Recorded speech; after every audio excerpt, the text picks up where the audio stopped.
ಮುಂಡರಗಿ ಇವರು ಸಹ ವೇದಿಕೆಯನ್ನು ಅಲಂಕರಿಸಲು ಕೇಳ್ಕೊಳ್ತಾ ಇದ್ದೇನೆ. ಹಾಗೆ ಶ್ರೀ ಮಂಜುನಾಥ್ ಮೇಗಲ್ಮನಿ ಕಪ್ಪತ್ ಹಿಲ್ಸ್ ಅರಣ್ಯಾಧಿಕಾರಿಗಳು ಮುಂಡರಗಿ ಇವರು ಸಹ ವೇದಿಕೆಯನ್ನು ಅಲಂಕರಿಸಬೇಕು.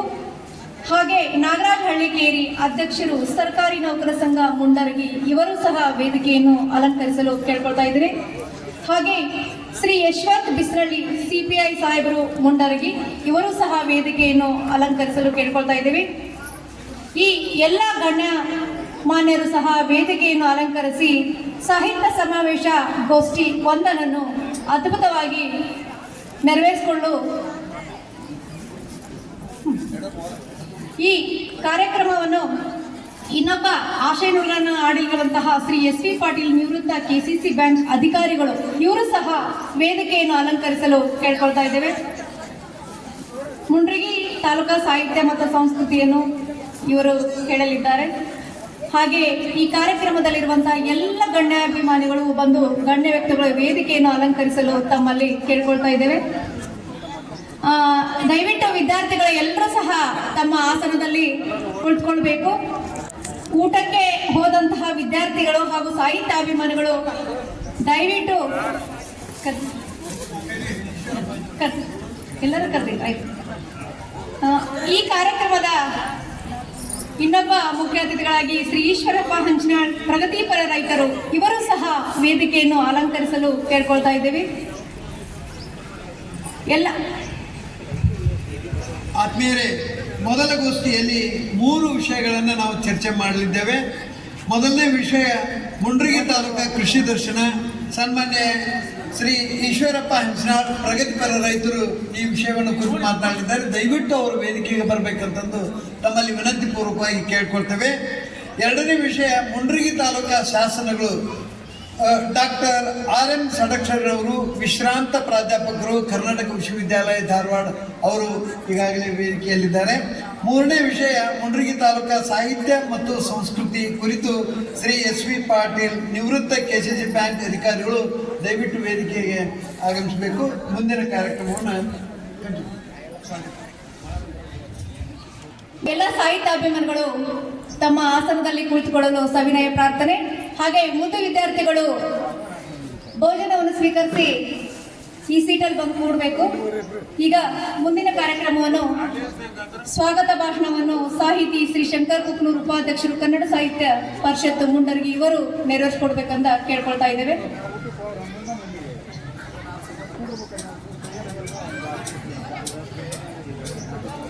ಎಲ್ಲರಿಗೂ ನಮಸ್ಕಾರ. ಇದು ಸಾಹಿತ್ಯ ಸಮಾವೇಶ ಗೋಷ್ಠಿ ಒಂದದ್ದು. ಇಲ್ಲಿ ಮುಂಡ್ರಿಗಿ ತಾಲೂಕಾ ದರ್ಶನ ಎನ್ನುವಂಥ ಗೋಷ್ಠಿ ನಡೀತಾ ಇದೆ. ಈ ಗೋಷ್ಠಿಯ ಅಧ್ಯಕ್ಷತೆಯನ್ನು ವಹಿಸಿಕೊಂಡಂಥ ಶ್ರೀ ಬಸವರಾಜ್ ಗಣಪದವರ್, ಸಾಹಿತಿಗಳು ಡಬ್ಬಾಳ್ ಇವರನ್ನು ನಾನು ಈ ವೇದಿಕೆಯ ಪರವಾಗಿ ಆತ್ಮೀಯವಾದಂಥ ಸ್ವಾಗತವನ್ನು ಕೋರ್ತಾ ಇದ್ದೇನೆ. ಅವರಿಗೆ ನಾಗೇಶ್ ಹುಬ್ಬಳ್ಳಿಯವರು ಬಂದು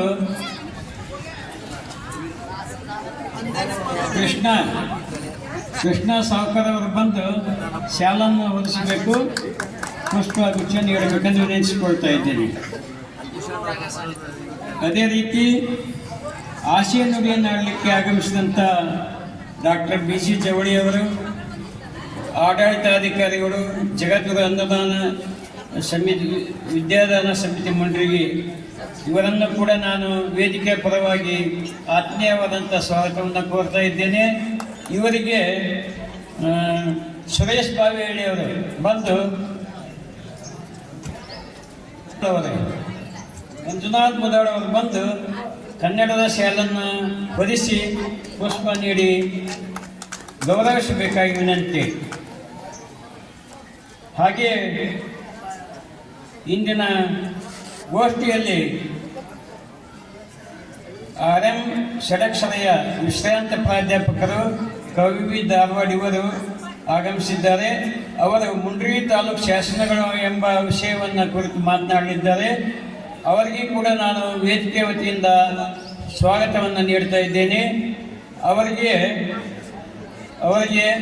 R.Y. ಪಾಟೀಲ್ ಅವರು ಪುಷ್ಪವನ್ನು ನೀಡುವ ಮೂಲಕ ಕನ್ನಡ ಶಾಲನ್ನು ಹೊದಿಸುವ ಮೂಲಕ ಗೌರವಿಸಬೇಕಾಗಿ ವಿನಂತಿ. ಅದೇ ರೀತಿ ಇಂದಿನ ಗೋಷ್ಠಿಯಲ್ಲಿ ಸಾಹಿತ್ಯ ಮತ್ತು ಸಂಸ್ಕೃತಿ ಎನ್ನುವ ವಿಷಯವನ್ನು ಕುರಿತು ಮಾತನಾಡಲು ಆಗಮಿಸಿದಂಥ Shri S V Patil KCC bank Mundargi ಅಧಿಕಾರಿಗಳು ಇವರನ್ನು ಕೂಡ ಸ್ವಾಗತಿಸುತ್ತೇನೆ. ಇವರಿಗೆ ಎಸ್ ಬಿ ರಾಯಪಟ್ಟೆ ಅವರು ಬಂದು ಶಾಲನ್ನು ಹೊರಿಸಬೇಕು, ಪುಷ್ಪವನ್ನು ನೀಡಿ ಗೌರವಿಸಬೇಕಂತ ಹೇಳಿ ನಾನು ವಿನಂತಿಸಿಕೊಳ್ತಾ ಇದ್ದೇನೆ.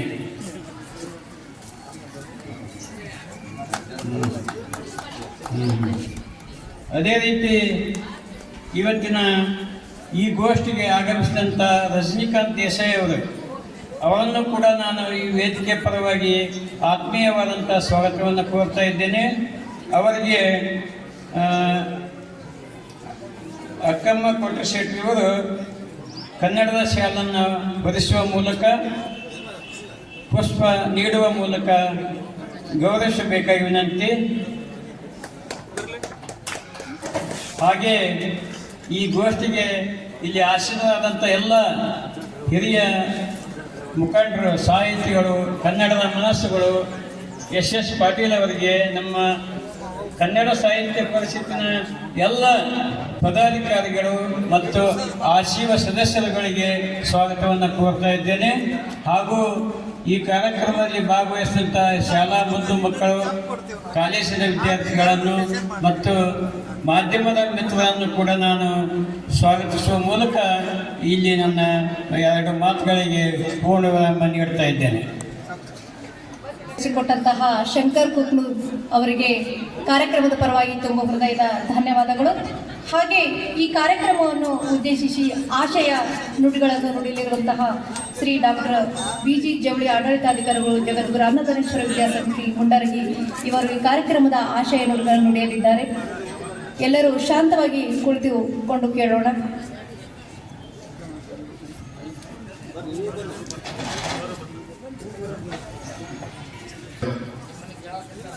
ಮೊದಲನೆಯ ಗೋಷ್ಠಿಯ ಅಧ್ಯಕ್ಷರಾದಂತಹ ಹಿರಿಯ ಸಾಹಿತಿಗಳಾದ ಬಸವರಾಜ ಗಣಪನವರೇ,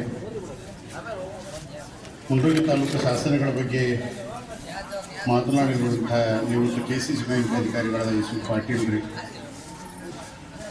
ಕಾರ್ಯಕ್ರಮದಲ್ಲಿ ವಿಶೇಷವಾಗಿ ಶಾಸನಗಳನ್ನು ಕುರಿತು ಮಾತನಾಡಿರುವಂಥ ಹಿರಿಯ ವಿಶ್ರಾಂತ ಪ್ರಾಧ್ಯಾಪಕರಾದ ಡಾಕ್ಟರ್ RL ಷಡಕ್ಷರಯ್ಯನವರೇ, ರಜನಿಕಾಂತ್ ದೇಸಾಯಿ ಅವರೇ, ಸಾಹಿತ್ಯಾಭಿಮಾನಿಗಳೇ, ಬಹುಶಃ ತಾಲೂಕು ದರ್ಶನದ ಕುರಿತು ಸಾಹಿತ್ಯಿಕವಾಗಿ ನಾವು ಎಷ್ಟು ಚಿಂತನೆ ಮಾಡಿದರೂ ಕಡಿಮೆ. ಅದರ ಜೊತೆಗೆ ಮುಂಡರಗಿ ತಾಲೂಕಿನ ದರ್ಶನ ಇದು ಬಹಳ ಮಹತ್ವದಂಥ ವಿಷಯ. ಕಾರಣ ಇಷ್ಟೇ, ಮಾತನಾಡೋಕ್ಕೆ ಪ್ರಾರಂಭ ಮಾಡಿದರೆ 1 ಗಂಟೆ ಆಗೋವರೆಗೆ, ಬೆಲ್ ಆಗೋವರೆಗೂ ನಾವು ಮಾತನಾಡುವಂಥದ್ದು ಶಿಕ್ಷಕರ ಜಾಯಮಾನ. ಆದರೆ ಇಲ್ಲಿ ನಾನು ಬ್ಯಾಟ್ ಮಾಡೋದಕ್ಕೆ ಅಂದರೆ ಸೆಂಚುರಿ ಹೊಡೆಯೋದಕ್ಕೆ ತಯಾರಿದ್ದರೆ ಅದರ ಗ್ರೌಂಡು ಸರಿಯಾಗಿಲ್ಲ, ಪಿಚ್ ಸರಿಯಾಗಿಲ್ಲ. ಪಿಚ್ ಚೆನ್ನಾಗಿತ್ತು ಅಂದರೆ ನೀವೆಲ್ಲ ಜಾಸ್ತಿ ಇದ್ರಂದ್ರೆ ಇನ್ನೂ 1 ತಾಸು ಮಾತನಾಡಬಹುದಿತ್ತೇನೋ. ಹಾಗಾಗಿ ಇದು ಹೇಗಿದೆ, 20-20 ಮ್ಯಾಚ್ ಇದ್ದಂಗೆ. ಎಷ್ಟು ಕಡಿಮೆ ಸಮಯದಲ್ಲಿ ಹೆಚ್ಚು ರನ್ಗಳನ್ನು ತೆಗೆಯುವಂಥ ಪರಿಸ್ಥಿತಿ ನನಗೆ ಒದಗಿದೆ. ಆ ನಿಟ್ಟಿನಲ್ಲಿ ನಾನು ಪ್ರಯತ್ನ ಮಾಡ್ತಾ ಇದ್ದೀನಿ. ಕನ್ನಡವೇನೇ ಸಂಸ್ಕೃತಿ, ಕನ್ನಡವೇನೇ ಸಾಹಿತ್ಯ, ಕನ್ನಡವೇನೇ ಸಭ್ಯತೆ, ಕನ್ನಡವೇನೇ ನಾಡು, ಕನ್ನಡವೇನೇ ಸರ್ವಸ್ವಯ್ಯ ನುಡಗಿರಿ ಅನ್ನದಾನೀಶ. ಈ ಮುಂಡರಗಿ ತಾಲೂಕಿನ ಕುರಿತು ನಾನು ಬಹಳಷ್ಟು ವಿಷಯಗಳನ್ನು ಇಡೀ ಗದಗ ಜಿಲ್ಲೆಯಲ್ಲಿ, ಕರ್ನಾಟಕದಲ್ಲಿ ಮುಂಡರಗಿ ತಾಲೂಕಿನ ಆರ್ಥಿಕ, ಸಾಮಾಜಿಕ, ಶೈಕ್ಷಣಿಕ ಹಾಗೂ ಇಲ್ಲಿಯ ಪರಿಸ್ಥಿತಿ ಏನಿದೆ ಅನ್ನೋದನ್ನು ಬಹಳಷ್ಟು ಅಂಕಿ ಸಂಖ್ಯೆಗಳ ಮೂಲಕ ಒಂದು ರೀತಿಯಿಂದ ಸಂಶೋಧನಾತ್ಮಕವಾದಂತಹ ಒಂದು ಪೇಪರ್ ನಾನು ತಯಾರು ಮಾಡಿದ್ದೇನೆ. ಆದರೆ ಇಲ್ಲೇ ನಾನು ಸಂಕ್ಷಿಪ್ತವಾಗಿ, ಎಷ್ಟು ಸಂಕ್ಷಿಪ್ತ ಅಂದರೆ ಅಷ್ಟು, ಯಾಕಂದರೆ ನಮಗೆ ಅರ್ಥಶಾಸ್ತ್ರಜ್ಞರಿಗೆ ಗೊತ್ತಿದೆ, ಅರ್ಥಶಾಸ್ತ್ರ ಪ್ರಾಧ್ಯಾಪಕರಿಗೆ ಗೊತ್ತಿದೆ ಏನಂದರೆ ಮಿತವ್ಯಯವಾಗಿ ಮಾತನಾಡೋದ್ರಿಂದ, ಅಂದರೆ ಆದಷ್ಟು ಎಕಾನಮಿಕಲ್ ಆಗಿ ಕಡಿಮೆ ಸಮಯದಲ್ಲೇ ಮಾತನಾಡಿ ನಾನು ನನ್ನ ಈ ಆಶಯ ಭಾಷಣಕ್ಕೆ ವಿರಾಮ ನೀಡ್ತಾ ಇದ್ದೇನೆ. ತಮಗೆಲ್ಲ ಗೊತ್ತಿರೋ ಹಾಗೆ ಗದಗ ಜಿಲ್ಲೆಯಲ್ಲಿಯೇ ಪ್ರಾಚೀನ ಕಾಲದಿಂದ ಸಾಹಿತ್ಯಿಕವಾಗಿ, ಸಾಂಸ್ಕೃತಿಕವಾಗಿ ತುಂಬ ಶ್ರೀಮಂತವಾಗಿರುವಂತಹ ಒಂದು ಗದಗ ಜಿಲ್ಲೆಯಲ್ಲಿ 7 ತಾಲೂಕುಗಳಿವೆ. ತಮಗೆಲ್ಲ ಗೊತ್ತಿದೆ, ಗದಗ ಜಿಲ್ಲೆ ಪ್ರಾರಂಭ ಆಗಿ 25 ವರ್ಷಗಳು ಗತಿಸಿದ್ರು. ಜಯಂತ್ ಪಟೇಲ್ರು ಮುಖ್ಯಮಂತ್ರಿಗಳಿದ್ದಾಗ ಹೊಸ ಜಿಲ್ಲಾ ಮಾಡಿದರು. ಹಾಗಾಗಿ ಈ 7 ತಾಲೂಕುಗಳೊಳಗೊಂಡ ಗದಗ ಜಿಲ್ಲೆ, ಅದು ಮುಂಡ್ರಿಗಿ ಕುರಿತು ನಾವು ಮಾತನಾಡೋದಾದರೆ, ಇದು ಜಿಲ್ಲೆಯ ಪಡಮೂಲೆಯ ಸ್ಥಳವಾಗಿದ್ದು ದೇಶದ ಸ್ವಾತಂತ್ರ್ಯ ಸಂಗ್ರಾಮಕ್ಕೆ ನಾಂದಿಯನ್ನು ಹಾಡಿದಂತಹ ಮುಂಡ್ರಿಗಿ ತಾಲೂಕು ಐತಿಹಾಸಿಕ ಪ್ರಸಿದ್ಧಿಯನ್ನು ಪಡೆದಂಥ ತಾಲೂಕು. 58 ಗ್ರಾಮಗಳೊಳಗೊಂಡ ಈ ತಾಲೂಕು ತಮಗೆಲ್ಲ ಗೊತ್ತಿರೋ ಹಾಗೆ ಉತ್ತರಕ್ಕೆ ಗದಗ, ದಕ್ಷಿಣಕ್ಕೆ ವಿಜಯನಗರದ ಹೂವಿನಡಗಲಿ, ಪೂರ್ವಕ್ಕೆ ಕೊಪ್ಪಳ, ಪಶ್ಚಿಮಕ್ಕೆ ಸೆರಟ್ಟಿ ಲಕ್ಷ್ಮೇಶ್ವರ, 884 ಚದರ ಕಿಲೋಮೀಟರ್ ವಿಸ್ತೀರ್ಣ ಹೊಂದಿರುವಂತಹ ಮುಂಡ್ರಿಗಿ ತಾಲೂಕು ಜನಸಂಖ್ಯೆಯಲ್ಲಿ ಗದಗ ಜಿಲ್ಲೆಯಲ್ಲಿ 3ನೇ ಸ್ಥಾನದಲ್ಲಿದೆ. ಕೇವಲ ಜನಸಂಖ್ಯೆ ಅಷ್ಟೇ ಅಲ್ಲ, ಕಲಾ ವರಮಾನದಲ್ಲಿ 3ನೇ ಸ್ಥಾನದಲ್ಲಿದೆ. ಇಲ್ಲಿರುವ ಒಟ್ಟು ಜನಸಂಖ್ಯೆಯಲ್ಲಿ 81% ಜನರು ಗ್ರಾಮೀಣ ಭಾಗದಲ್ಲಿದ್ದರೆ ಕೇವಲ 19% ಜನ ನಗರದಲ್ಲಿ ವಾಸವಾಗಿದ್ದಾರೆ. ಅಂದರೆ ಇದೊಂದು ಗ್ರಾಮೀಣ ತಾಲೂಕು ಅಂತ, it is A rural taluk. ಇಲ್ಲಿ ಕೃಷಿ ಪ್ರಧಾನವಾದಂತಹ ಮುಂಡ್ರಿಗಿ ಮಳೆಯ ಅಭಾವದಿಂದ ಬರಗಾಲ ನಾಡೆಂದೇ ಪ್ರತೀಕ. ತಮಗೆಲ್ಲ ಗೊತ್ತಿದೆ, ಗದಗ ಜಿಲ್ಲೆಯಲ್ಲೇ ಕನಿಷ್ಠ ಮಳೆ ಬೀಳುವಂತಹ ಪ್ರದೇಶ ಯಾವುದಾದ್ರೂ ಇತ್ತು ಅದು ಮುಂಡ್ರಿಗಿ. ಇಡೀ ಗದಗ ಜಿಲ್ಲೆಯಲ್ಲಿ 1ನೇ ಸ್ಥಾನ ಗಜೇಂದ್ರಗಡ, 2ನೇದು ರೋಣ, 3ನೇದು ಗದಗ, 4ನೇದು ಸಿರಟ್ಟಿ, 5 ಲಕ್ಷ್ಮೇಶ್ವರ, 6 ಮತ್ತು 7ನೇ ಸ್ಥಾನದಲ್ಲಿ ಮುಂಡ್ರಿಗಿ ಮತ್ತು ನರಗುಂದಿದೆ. ತಮಗೆಲ್ಲ ಗೊತ್ತಿರಲಿ, ಮುಂಡ್ರಿಗಿ ಬರಗಾಲ ನಾಡು ಅಂತ ಪ್ರತೀತವಾಗಿದೆ. ಹಾಗಾಗಿ ಇಲ್ಲಿಯ ಒಂದು ಆರ್ಥಿಕ ಚಿಂತನೆ ನಾವು ನೋಡೋದಾದರೆ, ಸಾಮಾನ್ಯವಾಗಿ ನಾವೇನು ಹೇಳ್ತೀವಿ ಅಂದರೆ ಶಿಕ್ಷಣವು ಅಭಿವೃದ್ಧಿಯ ಮಾನದಂಡ ಅಂತ ಹೇಳ್ತೀವಿ.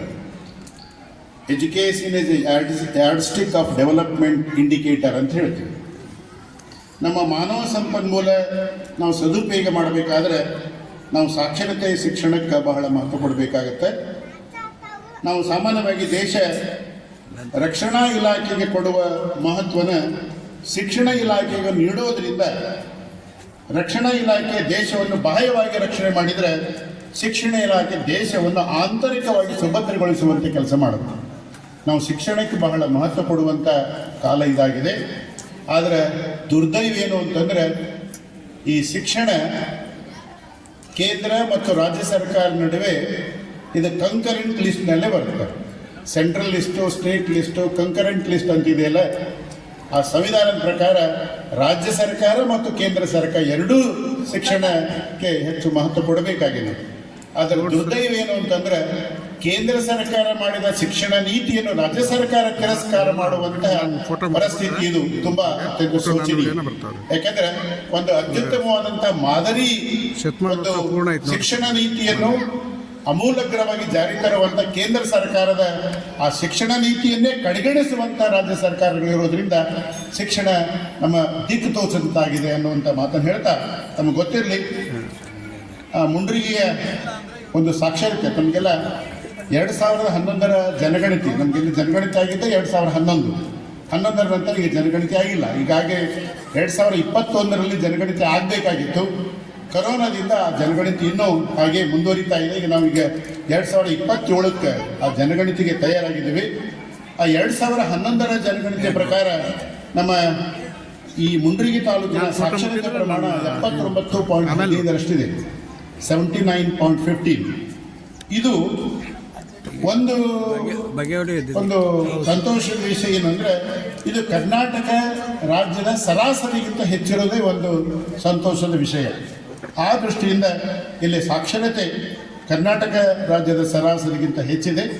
ಆದರೆ ಇಲ್ಲಿ ಶಿಕ್ಷಣಕ್ಕೆ ಜಗದ್ಗುರು ಅನ್ನದಾನೇಶ್ವರ ವಿದ್ಯಾಸಮಿತಿಯ ಈಗಿನ ಪೂಜ್ಯರು ಹಿಂದಿನ ವೆಂಕಟಾಪುರಜನವರು ನೀಡಿದಂಥ ಕೊಡುಗೆಯಿಂದ ಏನಾಗಿದೆ ಅಂದರೆ ಬಹುಶಃ ಇಲ್ಲಿ ಈ ಬರಗಾಲದ ನಾಡಿನಲ್ಲಿ ಬಡ ಮಕ್ಕಳಿಗೆ ಅತ್ಯಂತ ಕಡಿಮೆ ಶುಲ್ಕದಲ್ಲಿ ಅತ್ಯುತ್ತಮವಾದ ಮಾದರಿ ಶಿಕ್ಷಣವನ್ನು, ನೈತಿಕ ಶಿಕ್ಷಣವನ್ನು ಕೊಡುವಂಥ ಯಾವುದಾದ್ರೂ ವಿದ್ಯಾಸಮಿತಿ ಇದ್ದರೆ ಅದು ಜಗದ್ಗುರು ಅನ್ನದಾನೇಶ್ವರ ವಿದ್ಯಾಸಂಸ್ಥೆ ಅಂತ ಅತ್ಯಂತ ಹೆಮ್ಮೆಯಿಂದ ನಾನು ಹೇಳ್ತಾ ಇದ್ದೀನಿ.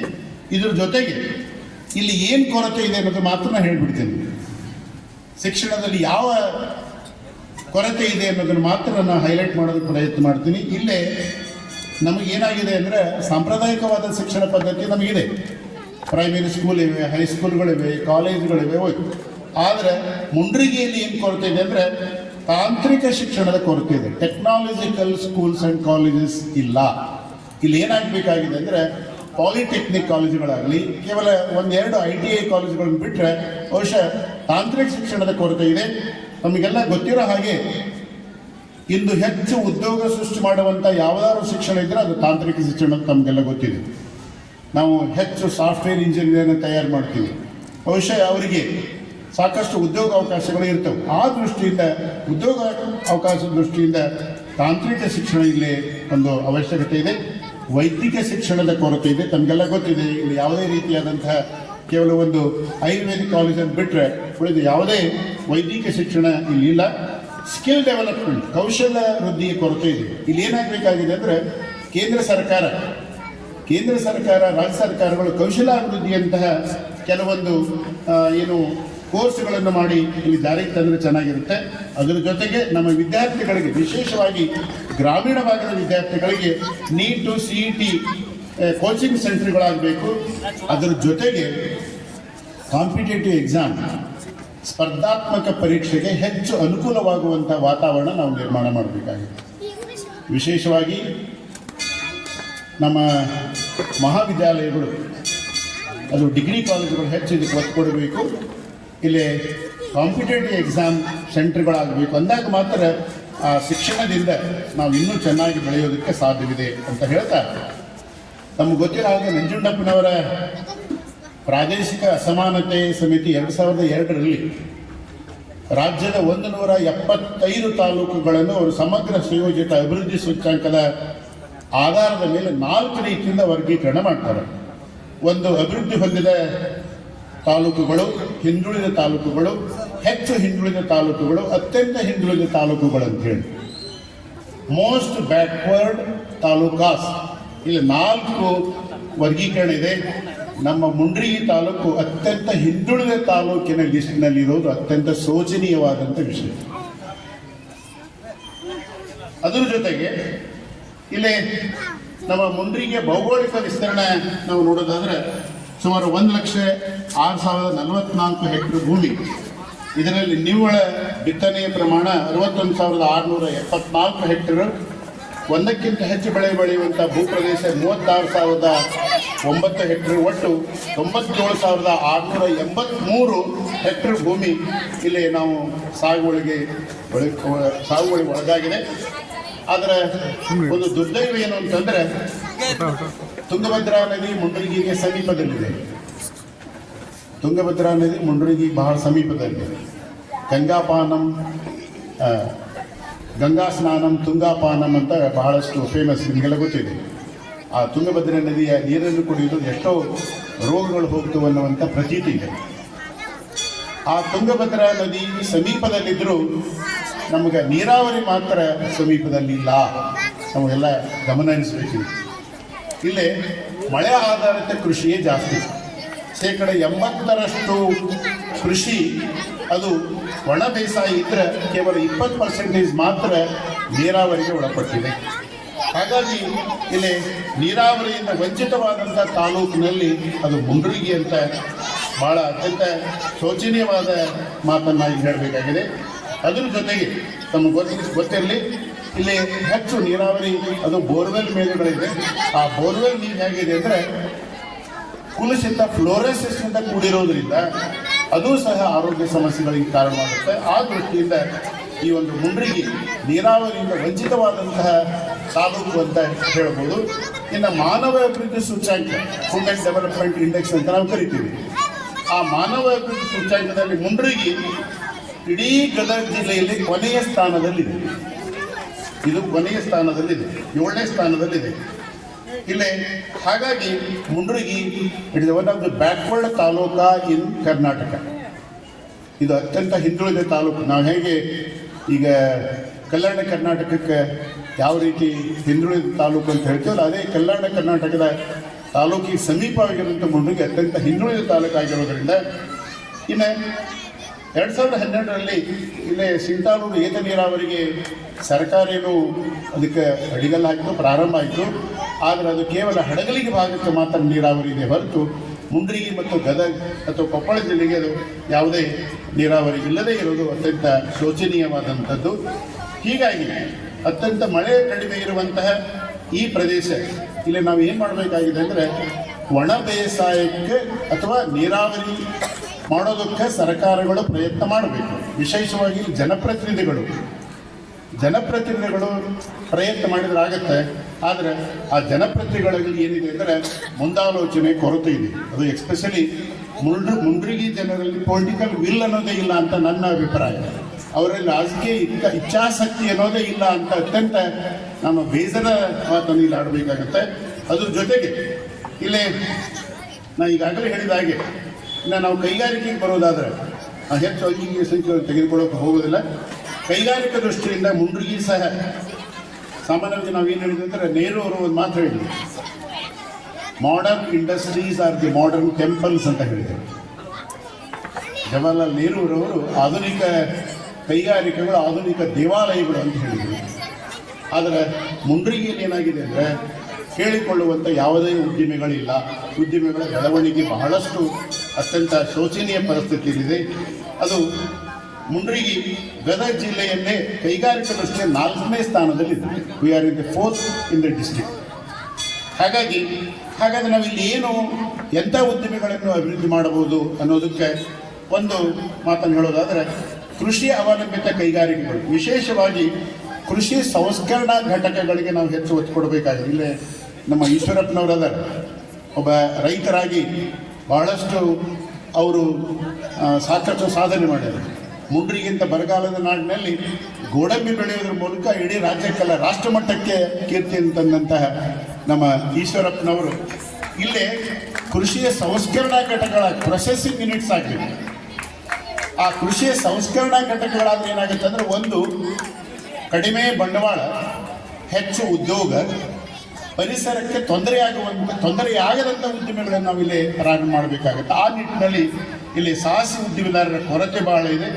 ಇನ್ನು ಕೈಗಾರಿಕಾ ವಸಾಹತುಗಳಂತೂ ಇಲ್ಲವೇ ಇಲ್ಲ, ನಿಮಗೆಲ್ಲ ಗೊತ್ತಿದೆ. ಅದು ಇದ್ದರೂ ನೆಪ ಮಾತ್ರ. ಒಂದೇ ಒಂದು ಕೈಗಾರಿಕಾ ವಸಾಹತು ಇದೆ. ಕೈಗಾರಿಕಾ ವಸಾಹತು ಅಂದರೆ ಒಂದು ಪ್ರದೇಶದಲ್ಲಿ ಆ ಕೈಗಾರಿಕೆ ಬೇಕಾಗುವಂಥ ಎಲ್ಲ ಮೂಲಭೂತ ಸೌಕರ್ಯಗಳು ಒಂದೇ ಕಡೆ ಕೊಡುವಂಥ ಕೆಲಸ ಆಗಬೇಕು. ಆದರೆ ಇಲ್ಲಿ ಯಾವುದೇ ರೀತಿ ಹೇಳಿಕೊಡುವಂತಹ ಆ ಮೂಲ ಸೌಕರ್ಯಗಳೇ ಆ ಕೈಗಾರಿಕಾ ವಸಾಹತುಗಳಿಗಿಲ್ಲ. ಇನ್ನು ಅದರ ಜೊತೆಗೆ chamber of commerce, Gadag chamber of commerce Gadag ಡಿಸ್ಟಿಕ್ಕಿಗಿದೆ. ಆದರೆ ಮುಂಡ್ರಿಗಿ ತಾಲೂಕಿನಲ್ಲಿ ತಾಲೂಕಾ ಚೇಂಬರ್ ಆಫ್ ಕಾಮರ್ಸ್ ಆದರೆ ಚೆನ್ನಾಗಿದೆ. ಯಾಕೆ ಈ ಒತ್ತು ಕೊಟ್ಟು ಈ ಮಾತು ಹೇಳ್ತೀನಿ ಅಂದರೆ ಇಲ್ಲಿರುವಂಥ ವ್ಯಾಪಾರಸ್ಥರು ವಿಶೇಷವಾಗಿ ಚೇಂಬರ್ ಆಫ್ ಕಾಮರ್ಸ್ ಮಾಡೋದ್ರಿಂದ ಏನಾಗುತ್ತೆ ಅಂದರೆ ಸರ್ಕಾರದ ಮುಂಗಡ ಪತ್ರದಲ್ಲಿ ತಮ್ಮ ತಾಲೂಕಿಗೆ ಏನೆಲ್ಲ ಬೇಕು ಅನ್ನೋದಕ್ಕೆ ಬೇಡಿಕೆ ಇಡೋದಕ್ಕೆ ಒಂದು ನಮಗೆ ವೇದಿಕೆ ಬೇಕಾಗುತ್ತೆ. ನೀವು ನೋಡ್ರಿ, ಗದಗ ಮತ್ತು ಹುಬ್ಬಳ್ಳಿಯವರು ಏನು ಮಾಡ್ತಾರೆ ಅಂದರೆ ರೈಲ್ವೆ ಮಿನಿಸ್ಟ್ರನ್ನ ಭೇಟಿ ಆಗ್ತಾರೆ, ಕೇಂದ್ರ ಮಂತ್ರಿಗಳನ್ನು ಭೇಟಿ ಆಗ್ತಾರೆ, ಅವ್ರಿಗೆ ಬೇಕಾದಂಥ ಮೂಲ ಸೌಲಭ್ಯಗಳ ಬಗ್ಗೆ ಹೋರಾಟ ಮಾಡ್ತಾರೆ. ಆದರೆ ನಮ್ಮಲ್ಲಿ ಯಾವುದೇ ರೀತಿಯಾದಂಥ ಈ ಮುಂಡ್ರಿಗಿ ತಾಲೂಕಿನಲ್ಲಿ ಚೇಂಬರ್ ಆಫ್ ಕಾಮರ್ಸ್ ಇಲ್ಲ. ಅದು ಪ್ರಾರಂಭ ಆದರೆ ಬಹುಶಃ ಏನಾಗುತ್ತೆ ಅಂದರೆ ಒಂದು ರೀತಿಯಿಂದ ವಾಣಿಜ್ಯ, ವ್ಯಾಪಾರ, ಕೈಗಾರಿಕೆ ಇವೆಲ್ಲ ಬೆಳೆಯೋದಕ್ಕೆ ಈ ಚೇಂಬರ್ ಆಫ್ ಕಾಮರ್ಸ್ ಇಲ್ಲಿ ಅತ್ಯಂತ ಅವಶ್ಯವಾಗಿದೆ ಅಂತ ಮಾತು ಹೇಳ್ತಾ, ತಮಗೆಲ್ಲ ಗೊತ್ತಿರೋ ಹಾಗೆ ಒಂದು ತಾಲೂಕು ಸಾಕಷ್ಟು ಅಭಿವೃದ್ಧಿ ಆಗಬೇಕಾದ್ರೆ ಮೂಲ ಸೌಕರ್ಯಗಳು ಬೇಕಾಗಿದೆ. ಅದಕ್ಕೆ ನಾವು ಇನ್ಫ್ರಾಸ್ಟ್ರಕ್ಚರ್ ಅಂತ ಹೇಳ್ತೀವಿ. ಇಲ್ಲಿ ಎರಡು ರೀತಿಯಿಂದ ಮೂಲ ಸೌಕರ್ಯಗಳು, ಒಂದು ಆರ್ಥಿಕ ಮೂಲ ಸೌಲಭ್ಯಗಳು, ಮತ್ತೊಂದು ಸಾಮಾಜಿಕ ಮೂಲ ಸೌಲಭ್ಯಗಳು ಅಂತ ಕರಿತೀವಿ. ಈ ಆರ್ಥಿಕ ಮೂಲ ಸೌಲಭ್ಯಗಳು ಅಂತ ಹೇಳಿದರೆ ಅದು ರಸ್ತೆ ಇರ್ಬೋದು, ರೈಲ್ವೆ ಇರ್ಬೋದು, ವಿದ್ಯುತ್ ಶಕ್ತಿ ಇರ್ಬೋದು, ಇವೆಲ್ಲ ಆರ್ಥಿಕ ಮೂಲಸೌಕರ್ಯಗಳು ಬೇಕಾಗುತ್ತೆ. ಆದರೆ ಮುಂಡಗಿ ತಾಲೂಕಿನಲ್ಲಿ ನಮಗೆ ಗೊತ್ತಿರಲಿ, ರಾಷ್ಟ್ರೀಯ ಹೆದ್ದಾರಿ ನ್ಯಾಷನಲ್ ಹೈವೇ ಇಡೀ ಮುಂಡಗಿ ತಾಲೂಕು ಗದಗ ಜಿಲ್ಲೆಯಲ್ಲಿ ಗಜೇಂದ್ರಗಢದಲ್ಲಿ ಹೆಚ್ಚು ರಾಷ್ಟ್ರೀಯ ಹೆದ್ದಾರಿ ಇದ್ದರೆ ನೆಕ್ಸ್ಟ್ ಗದಗ, ನೆಕ್ಸ್ಟ್ ನರಗುಂದ, 4ನೇ ಸ್ಥಾನದಲ್ಲಿ ಮುಂಡ್ರಿಗಿ ಇದೆ. ಅದು ರಾಷ್ಟ್ರೀಯ ಹೆದ್ದಾರಿ ದೃಷ್ಟಿಯಿಂದ. ಇಲ್ಲಿ ಏನಾಗಬೇಕಾಗಿದೆ ಅಂದರೆ, ನಮ್ಮಲ್ಲಿ ಕೇಂದ್ರದಲ್ಲಿ ಒಳ್ಳೊಳ್ಳೆ ಮಂತ್ರಿಗಳಿದ್ದಾರೆ, ಆದರೆ ಇಲ್ಲಿರುವಂತಹ ಜನಪ್ರತಿನಿಧಿಗಳು ಅವ್ರಿಗೆ ಹೋಗಿ ರಿಪ್ರೆಸೆಂಟೇಷನ್ ಕೊಟ್ಟು ನ್ಯಾಷನಲ್ ಹೈವೇ ಪ್ರಯತ್ನ ಮಾಡುವಂಥ ಜನಪ್ರತಿನಿಧಿಗಳು ಇಲ್ಲೇ ಕೆಲಸ ಮಾಡಬೇಕಾಗಿದೆ ಅಂತ. ಇನ್ನು ರಾಜ್ಯ ಹೆದ್ದಾರಿಗೆ ಬರೋದಾದರೆ, ರಾಜ್ಯ ಹೆದ್ದಾರಿಯಲ್ಲೂ ನಾವು 3ನೇ ಸ್ಥಾನದಲ್ಲಿದ್ದೀವಿ. ಸ್ಟೇಟ್ ಹೈವೇಸ್ನೂ ಸಹ ನಮ್ಮಲ್ಲಿ ಕಡಿಮೆ ಇದಾವೆ. ಇನ್ನು ರೈಲ್ವೆಗೆ ಬಂದ್ರಂತೂ ಅತ್ಯಂತ ಕೆಟ್ಟ ಪರಿಸ್ಥಿತಿ. ಕೇವಲ 4 ಕಿಲೋಮೀಟರ್ ಉದ್ದಳತೆ ಹೊಂದಿರುವಂತಹ ರೈಲ್ವೆ ಅದು ಕೇವಲ ಮುಂಡ್ರಿಗಿಯಲ್ಲಿದೆ. ಅದಕ್ಕೆ ನಾವೆಲ್ಲ ನಮ್ಮ ಇಲ್ಲಿ ಹೋರಾಟ ಸಮಿತಿ ಇದೆ, ನಮ್ಮ ಬಸವರಾಜ್ ನವರಗುಂದ್ ಅವರು ಈ ಗದಗ ಹರಪನಹಳ್ಳಿ ಈ ಸಂಪರ್ಕ ರೈಲ್ವೆಗೆ ಹೋರಾಟ ಮಾಡ್ತಾ ಇದ್ದಾರೆ. ಅವರಿಗೆ ನಾವು ಸಂಪೂರ್ಣ ಬೆಂಬಲ ಕೊಡಬೇಕು. ಅಷ್ಟೇ ಅಲ್ಲ, ಆ ಒಂದು ರೈಲ್ವೆ ಇಲ್ಲಿ ಬನಂತಾಗಬೇಕು, ಅಂದಾಗ ಮಾತ್ರ ನಾವು ಅಭಿವೃದ್ಧಿ ಹೊಂದೋದಕ್ಕೆ ಸಾಧ್ಯವಾಗುತ್ತದೆ ಅಂತ ಹೇಳ್ತಾರೆ. ಇನ್ನು ಇಲ್ಲಿ ಬ್ಯಾಂಕುಗಳ ಸಂಖ್ಯೆಗೆ ಬಂದಾಗ ಸಾಮಾನ್ಯವಾಗಿ ನಾವು ಹೇಳ್ತೀವಿ, finance is the life blood of the economy ಅಂತ ಹೇಳ್ತೀವಿ. ಒಂದು ರಾಷ್ಟ್ರ, ಒಂದು ಅರ್ಥವ್ಯವಸ್ಥೆ ಬೆಳಿಬೇಕಾದ್ರೆ ಹಣಕಾಸು ಬಂಡವಾಳ ಅತ್ಯವಶ್ಯವಾಗಿ ಬೇಕು. ಆದರೆ ಮುಂಡ್ರಿಗಿ ತಾಲೂಕಿನಲ್ಲಿ ಕೇವಲ 8 ಬ್ಯಾಂಕ್ಗಳು, ಅದು ಮುಂಡ್ರಿಗಿಯಲ್ಲಿದ್ದರೆ 13 ಬ್ಯಾಂಕ್ಗಳು ಹಳ್ಳಿಗಳಲ್ಲಿವೆ. ಒಟ್ಟು 21 ಬ್ಯಾಂಕ್ಗಳಿವೆ. ಇಲ್ಲಿ 34,800 ಖಾತೆಗಳ ಮೂಲಕ 851 ಕೋಟಿ 2022-23ರಲ್ಲಿ ಸಾಲ ಕೊಡಲಾಗಿದೆ. ಆದರೆ ಈ ಸಾಲದ ವಿವರ ನೋಡ್ತಾ ಹೋದಾಗ ನಾವು ಎಲ್ಲೆಲ್ಲಿ ಹೆಚ್ಚು ಸಾಲ ಕೊಟ್ಟಿವಿ ಅಂತ ಹೇಳಿದರೆ, ಬೆಳೆ ಸಾಲ, ನೀರಾವರಿ, ಟ್ರ್ಯಾಕ್ಟರು, ಹೈನುಗಾರಿಕೆ, ಭೂ ಅಭಿವೃದ್ಧಿ, ಅತಿ ಸಣ್ಣ ಕೈಗಾರಿಕೆ, ಶಿಕ್ಷಣ, ಮನೆ ಸಾಲ, ವ್ಯಾಪಾರ, ಆದ್ಯತಾ ಕ್ಷೇತ್ರ, ಆದ್ಯತಾ ಅಲ್ಲದ ಕ್ಷೇತ್ರ, ಹೀಗೆ ನಾವು ಇಡೀ ಒಕ್ಕಲುತನಕ್ಕೆ 50% ಕೃಷಿಗೆ ಸಾಲ ಇದೆ. ಉಳಿದ ಆದ್ಯತಾ ವಲಯಗಳಿಗೆ ಇಲ್ಲಿ ಇನ್ನೂ ಸಾಲ ಸಿಗಬೇಕಾಗಿದೆ. ಒಟ್ಟಿನಲ್ಲಿ ಏನಾಗಿದೆ ಅಂದರೆ, ಗದಗ ಜಿಲ್ಲೆಯಲ್ಲಿ ಮುಂಡ್ರಿಗಿ ತಾಲೂಕಿಗೆ 11.33% ಇದೆ. ಅಂದರೆ ಅತ್ಯಂತ ಕಡಿಮೆ ಸಾಲ ತೆಗೆದುಕೊಂಡಿರುವಂತಹದ್ದಂದರೆ ಅದು ಮುಂಡ್ರಿಗಿ ತಾಲೂಕಲ್ಲಿ. ಇನ್ನು ಒಂದು ತಾಲೂಕಿನ ಇನ್ನೂ ಹೇಳ್ತಾ ಹೋದರೆ ಭಾಳ ಆಗುತ್ತೆ, ಭಾಳ ಸಿಂಪಲ್ ಆಗಿ ಹೇಳ್ತೀವಿ. ಒಂದು ತಾಲೂಕಿನ ಸಮಗ್ರ ಅಭಿವೃದ್ಧಿ ಬೇಕಾಗಿರೋದು ನಮಗೊಂದು ಹೊಸ ಒಂದು ಆರ್ಥಿಕ ಕಾನ್ಸೆಪ್ಟ್ ಬೇಕಾಗಿದೆ. ಅದು ನಾವು ಸಾಮಾನ್ಯವಾಗಿ ನಮ್ಮದು ಆರ್ಥಿಕ ಅಭಿವೃದ್ಧಿ ಆಗಬೇಕು, ನಮ್ಮ GDP ಹೆಚ್ಚಾಗಬೇಕು, ಗ್ರಾಸ್ ಡೊಮೆಸ್ಟಿಕ್ ಪ್ರಾಡಕ್ಟ್, ಆಂತರಿಕ ರಾಷ್ಟ್ರೀಯ ಉತ್ಪನ್ನ ಹೆಚ್ಚಾಗಬೇಕು ಅಂತ ಹೇಳ್ತೀವಿ. ಈ ಆರ್ಥಿಕ ಅಭಿವೃದ್ಧಿ ಬೇರೆ, ಜನರನ್ನು ಒಳಗೊಂಡಿರುವಂಥ ಆರ್ಥಿಕ ಅಭಿವೃದ್ಧಿ ಬೇರೆ. ಆರ್ಥಿಕ ಅಭಿವೃದ್ಧಿ ಅಂದರೆ 2 ಕಾಲಘಟ್ಟ ನಡುವೆ ದೇಶದ ವರಮಾನದಲ್ಲಿ ಅಂದರೆ GDPಯಲ್ಲಿ ಹೆಚ್ಚಾದರೆ, ಬದಲಾವಣೆ ಆದರೆ ಅದು ನಾವು ಆರ್ಥಿಕ ಅಭಿವೃದ್ಧಿ ಅಂತ ಹೇಳ್ತೀವಿ. ಈಗ ನಮ್ಮದು 2023ರಲ್ಲಿ ನಮ್ಮ ವರಮಾನ ಇಷ್ಟಿತ್ತು, 2025ರಲ್ಲಿ ಇಷ್ಟಾಗಿದೆ, ಹೆಚ್ಚಾಗಿದೆ ಅಂದರೆ ಆರ್ಥಿಕ ಅಭಿವೃದ್ಧಿ ಅಂತ ಹೇಳ್ತೀವಿ. ಆದರೆ ನಮಗೆ ಬೇಕಾಗಿರೋ ಅಂಥ ಆರ್ಥಿಕ ಅಭಿವೃದ್ಧಿ ಅಲ್ಲ. ನಮಗೆ ಬೇಕಾಗಿರೋದು ಜನರನ್ನು ಒಳಗೊಂಡಿರುವಂಥ ಆರ್ಥಿಕ ಅಭಿವೃದ್ಧಿ. ಅಂದರೆ ವರ್ಧನೆಯಾದಂಥ ವರಮಾನ ಏನಾಗಬೇಕು, ಜನರ ಬದುಕಿನ ಪರಿವರ್ತನೆಗೆ, ಪ್ರಕ್ರಿಯೆಗೆ ಒತ್ತು ನೀಡುವಂಥ ಆರ್ಥಿಕ ಅಭಿವೃದ್ಧಿ ಬೇಕು. ಇಲ್ಲಿ ವರ್ಧನೆಯಾದ ವರಮಾನ ಎಲ್ಲ ವರ್ಗದ ವರ್ಗಗಳನ್ನು ಪಾಲು ಪಡೆಯುವಂತಾಗಬೇಕು. ಅಂದರೆ ನಮ್ಮ ಅಭಿವೃದ್ಧಿಯ ಪ್ರತಿಫಲದ ಪಾಲು ಏನಾಗಬೇಕಂದ್ರೆ ಜನಸಾಮಾನ್ಯರಿಗೆ ಮುಟ್ಟುವಂತಾದ್ರೆ ಮಾತ್ರ ಅದು ಆರ್ಥಿಕ ಅಭಿವೃದ್ಧಿ ಹೋಗಿದೆ. ಬಡವರ ವರಮಾನ ಕಡಿಮೆ ಆಗ್ತಾ ಹೋಗಿದೆ. ಈ ಆರ್ಥಿಕ ಅಸಮಾನತೆ ಅತಿ ಹೆಚ್ಚು ಇರೋದಂದ್ರೆ ಅದು ಭಾರತದಲ್ಲಿ ತಾವೆಲ್ಲ ಗಮನದಲ್ಲಿ ಇಟ್ಕೊಳ್ಬೇಕು. ಈ ಆರ್ಥಿಕ ಅಸಮಾನತೆ ನಿವಾರಣೆ ಮಾಡೋದಕ್ಕೆ ನಾವೆಲ್ಲ ಪಣ ತೊಡಬೇಕು. ಅದಕ್ಕೆ ಬೇಕಾದಂತಹ ಕೆಲವೊಂದು ಯೋಜನೆಗಳನ್ನು ಸರ್ಕಾರ ಮಾಡಬೇಕು ಅಂತ ಹೇಳ್ತಾ ನಾವು ತಳಮಟ್ಟದ ಅಭಿವೃದ್ಧಿಗೆ ಹೆಚ್ಚು ಒತ್ತು ಕೊಡಬೇಕಾಗಿದೆ. ಅದು ವಿಶೇಷವಾಗಿ ನಾವು ಹೇಳ್ತೀವಿ, ಸಾಮಾನ್ಯವಾಗಿ ಯೋಜನೆಗಳು ಕೇಂದ್ರ ಸರ್ಕಾರ ಯೋಜನೆ ಮಾಡ್ತಾರೆ, ರಾಜ್ಯ ಸರ್ಕಾರಗಳು ಯೋಜನೆ ಮಾಡ್ತಾವೆ. ಆ ರಾಜ್ಯ ಸರ್ಕಾರದ ಯೋಜನೆಗಳು ಗ್ರಾಮೀಣ ಭಾಗಕ್ಕೆ ತಲುಪೋದ್ರಲ್ಲಿನ ಆ ಯೋಜನೆ ಪ್ರತಿಫಲನೇ ಸಿಗೋದಿಲ್ಲ. ಆದರೆ ಒಂದು ತತ್ವ ಏನು ಹೇಳುತ್ತಂದರೆ, ಪೀಪಲ್ಸ್ ಪ್ಲ್ಯಾನ್, ಜನರ ಯೋಜನೆ ಬರಬೇಕು. ನಮ್ಮ ಗ್ರಾಮೀಣ ಭಾಗದಲ್ಲಿ ಯೋಜನೆಗಳು ತಯಾರಾಗಬೇಕು. ಜನರಿಗಾಗಿರುವಂಥ ಯೋಜನೆ ಆದರೆ ಮಾತ್ರ ನಾವು ಅಭಿವೃದ್ಧಿ ಹೊಂದಲು ಸಾಧ್ಯವಿದೆ. ಆ ನಿಟ್ಟಿನಲ್ಲಿ ಗ್ರಾಮ ಪಂಚಾಯಿತಿ ಮಟ್ಟದಲ್ಲಿ ಯೋಜನೆಗಳಾದ್ರೆ ಚೆನ್ನಾಗಿರುತ್ತೆ. ಹೀಗಾಗಿ ಒಟ್ಟಿನಲ್ಲಿ ಬಹುಶಃ ಈ ಒಂದು ಮುಂಡ್ರಿಗಿ ತಾಲೂಕು ನಾವೆಲ್ಲ ಅದು ಕೈಗಾರಿಕೆ ಇರ್ಬೋದು, ರೈತರು ಇರ್ಬೋದು, ಜನಸಾಮಾನ್ಯರು ಇರ್ಬೋದು, ನಮ್ಮ ವಾಣಿಜ್ಯ ನಮ್ಮ ದೇಸಾಯಿಗಳು ಹೀಗೆ ಬೇರೆ ಎಲ್ಲ ನಾವು ತಗೊಂಡಾಗ ಎಲ್ಲರೂ ಕೈ ಜೋಡಿಸಿದಾಗ ನಮ್ಮ ತಾಲೂಕು ಮುಂದುವರಿಯಲು ಸಾಧ್ಯವಿದೆ. ಆದರೆ ನನ್ನ ಒಂದು ಸ್ಪಷ್ಟವಾದ ಒಂದು ಮಾತನ್ನು ಇಲ್ಲಿ ಹೇಳ್ತೇನೆ. ಈಗಿರುವಂಥ ಸರ್ಕಾರ ಕುರುಡ ಸರ್ಕಾರ, ಕಿವುಡ ಜನಪ್ರತಿನಿಧಿಗಳಿದ್ದಾರೆ. ಕುರುಡ ಸರ್ಕಾರ, ಕಿವುಡ ಜನಪ್ರತಿನಿಧಿಗಳು. ನಮಗೆ ಬೇಕಾಗಿರುವುದು ಬೃಹತ್ ಬೆಂಗಳೂರಲ್ಲ, ನಮಗೆ ಬೇಕಾಗಿರುವುದು ಬೃಹತ್ ಬೆಂಗಳೂರಲ್ಲ, ನಮಗೆ ಬೇಕಾಗಿರುವುದು ಬೃಹತ್ ಕರ್ನಾಟಕ. ಆ ನಿಟ್ಟಿನಲ್ಲಿ ಸಮಗ್ರ ಕರ್ನಾಟಕದ ಬೆಳವಣಿಗೆ ಹೊರತು ನಮ್ಮ ಇಡೀ ಕರ್ನಾಟಕ ಅಭಿವೃದ್ಧಿ ಆಗಬೇಕಾದ್ರೆ ಕೇವಲ ಬೆಂಗಳೂರಲ್ಲ. ಯಾಕೆ ಈ ಮಾತು ಹೇಳ್ತೇನೆ ಅಂದರೆ, ಇತ್ತೀಚೆಗೆ ಒಂದು ವರದಿ ಬಂದಿದೆ, ಜಾಗತಿಕ ವರದಿ. ಆ ವರದಿ ಏನು ಹೇಳ್ತಂದ್ರೆ, ಇಡೀ ಜಗತ್ತಿನಲ್ಲಿ ಅತಿ ಹೆಚ್ಚು ಜನದಟ್ಟಣೆ ಹೊಂದಿರುವಂತಹ ರಾಷ್ಟ್ರ ಅಂದರೆ ಮೆಕ್ಸಿಕೋ. ಮೆಕ್ಸಿಕೋ ನಗರ ಅದು ಅತ್ಯಂತ ದಟ್ಟಣೆಯಾದಂತಹ ಬಹಳಷ್ಟು ಕಂಜೆಸ್ಟ್ ಏರಿಯಾ ಅಂತ ಹೇಳ್ತೀವಿ. ಅದನ್ನು ಬಿಟ್ಟರೆ ಅತಿ ಹೆಚ್ಚು ಕಂಜೆಸ್ಟ್ ಏರಿಯಾ ಅಂದರೆ ಅದು ಬೆಂಗಳೂರು ಅನ್ನೋದನ್ನು ತಾವು ಗಮನಿಸಬೇಕು. ನಾವು ಬೆಂಗಳೂರನ್ನ ಅಭಿವೃದ್ಧಿ ಮಾಡಿಕೊಂಡ್ರೆ ಇನ್ನೂ ಅದನ್ನು ಸಾಕಷ್ಟು ಹೊಲಸು ಮಾಡ್ತೀವಿ ಹೊರತು ಬೆಂಗಳೂರು ಅಭಿವೃದ್ಧಿ ಆಗೋದಿಲ್ಲ. ಅದು ಪರಿಸರ ಮಾಲಿನ್ಯದಿಂದ ಬೆಂಗಳೂರಿಗೆ ತೊಂದರೆ ಆಗುತ್ತೆ ಅನ್ನೋದು ತಾವೆಲ್ಲ ಗಮನಿಸಬೇಕು. ಈ ರಾಜಕಾರಣಿಗಳಿಗೆ ಎಲ್ಲಿವರೆಗೆ ಸಮಗ್ರ ಕರ್ನಾಟಕದ ಅರಿವು ಬರೋದಿಲ್ಲ ಅಲ್ಲಿವರೆಗೆ ಅಭಿವೃದ್ಧಿ ಆಗೋದಿಲ್ಲ. 1997ರಲ್ಲಿ ಜಯಂತ್ ಪಟೇಲ್ ಜಿಲ್ಲೆಗಳನ್ನು ಮಾಡೋದ್ರಿಂದ ತಾಲೂಕುಗಳ ಅಭಿವೃದ್ಧಿ ಆಗ್ತಾವೆ, ಹೊಸ ತಾಲೂಕುಗಳನ್ನು ಮಾಡಬೇಕಂತ ಹೇಳಿದರು. ನಮ್ಮ ಗದಗ ಜಿಲ್ಲೆ ಹುಟ್ಟಿ 25 ವರ್ಷ ಆಯಿತು. ಆದರೆ ಸರ್ಕಾರ ಏನು ಮಾಡ್ತಾ ಇದೆ ಅಂದರೆ ಉಸ್ತುವಾರಿ ಸಚಿವರನ್ನು ನೇಮಕ ಮಾಡೋದು. ನನ್ನ ಪ್ರಶ್ನೆ ಏನಂದ್ರೆ, ಉಸ್ತುವಾರಿ ಸಚಿವರು ಕೇವಲ ಕೇಂದ್ರಕ್ಕೆ ಅಂದರೆ ಆಯಾ ಜಿಲ್ಲೆಯ ಕೇಂದ್ರ ಸ್ಥಾನಕ್ಕೋ ಅಥವಾ ಇಡೀ ಜಿಲ್ಲೆಗೆ ಅನ್ನೋದು ಅಂತ ಒಂದು ಸಮಸ್ಯೆ ಬರ್ತಾ ಇದೆ. ನಾನು ಹೇಳೋದು ಗೊತ್ತಾಗುತ್ತೆ ನಮಗೆ.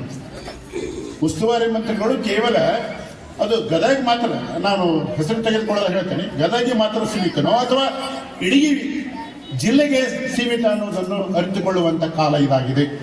ಬಹುಶಃ ಮುಂಡ್ರಿಗಿ ಜನರಿಗೆ ನಾನು ಹೇಳೋದಿಷ್ಟೇ, ಮುಂದಿನ ದಿನಮಾನಗಳಲ್ಲಿ ತಾವೆಲ್ಲ ಹೋರಾಟಕ್ಕೆ ಸಿದ್ಧರಾಗಬೇಕು.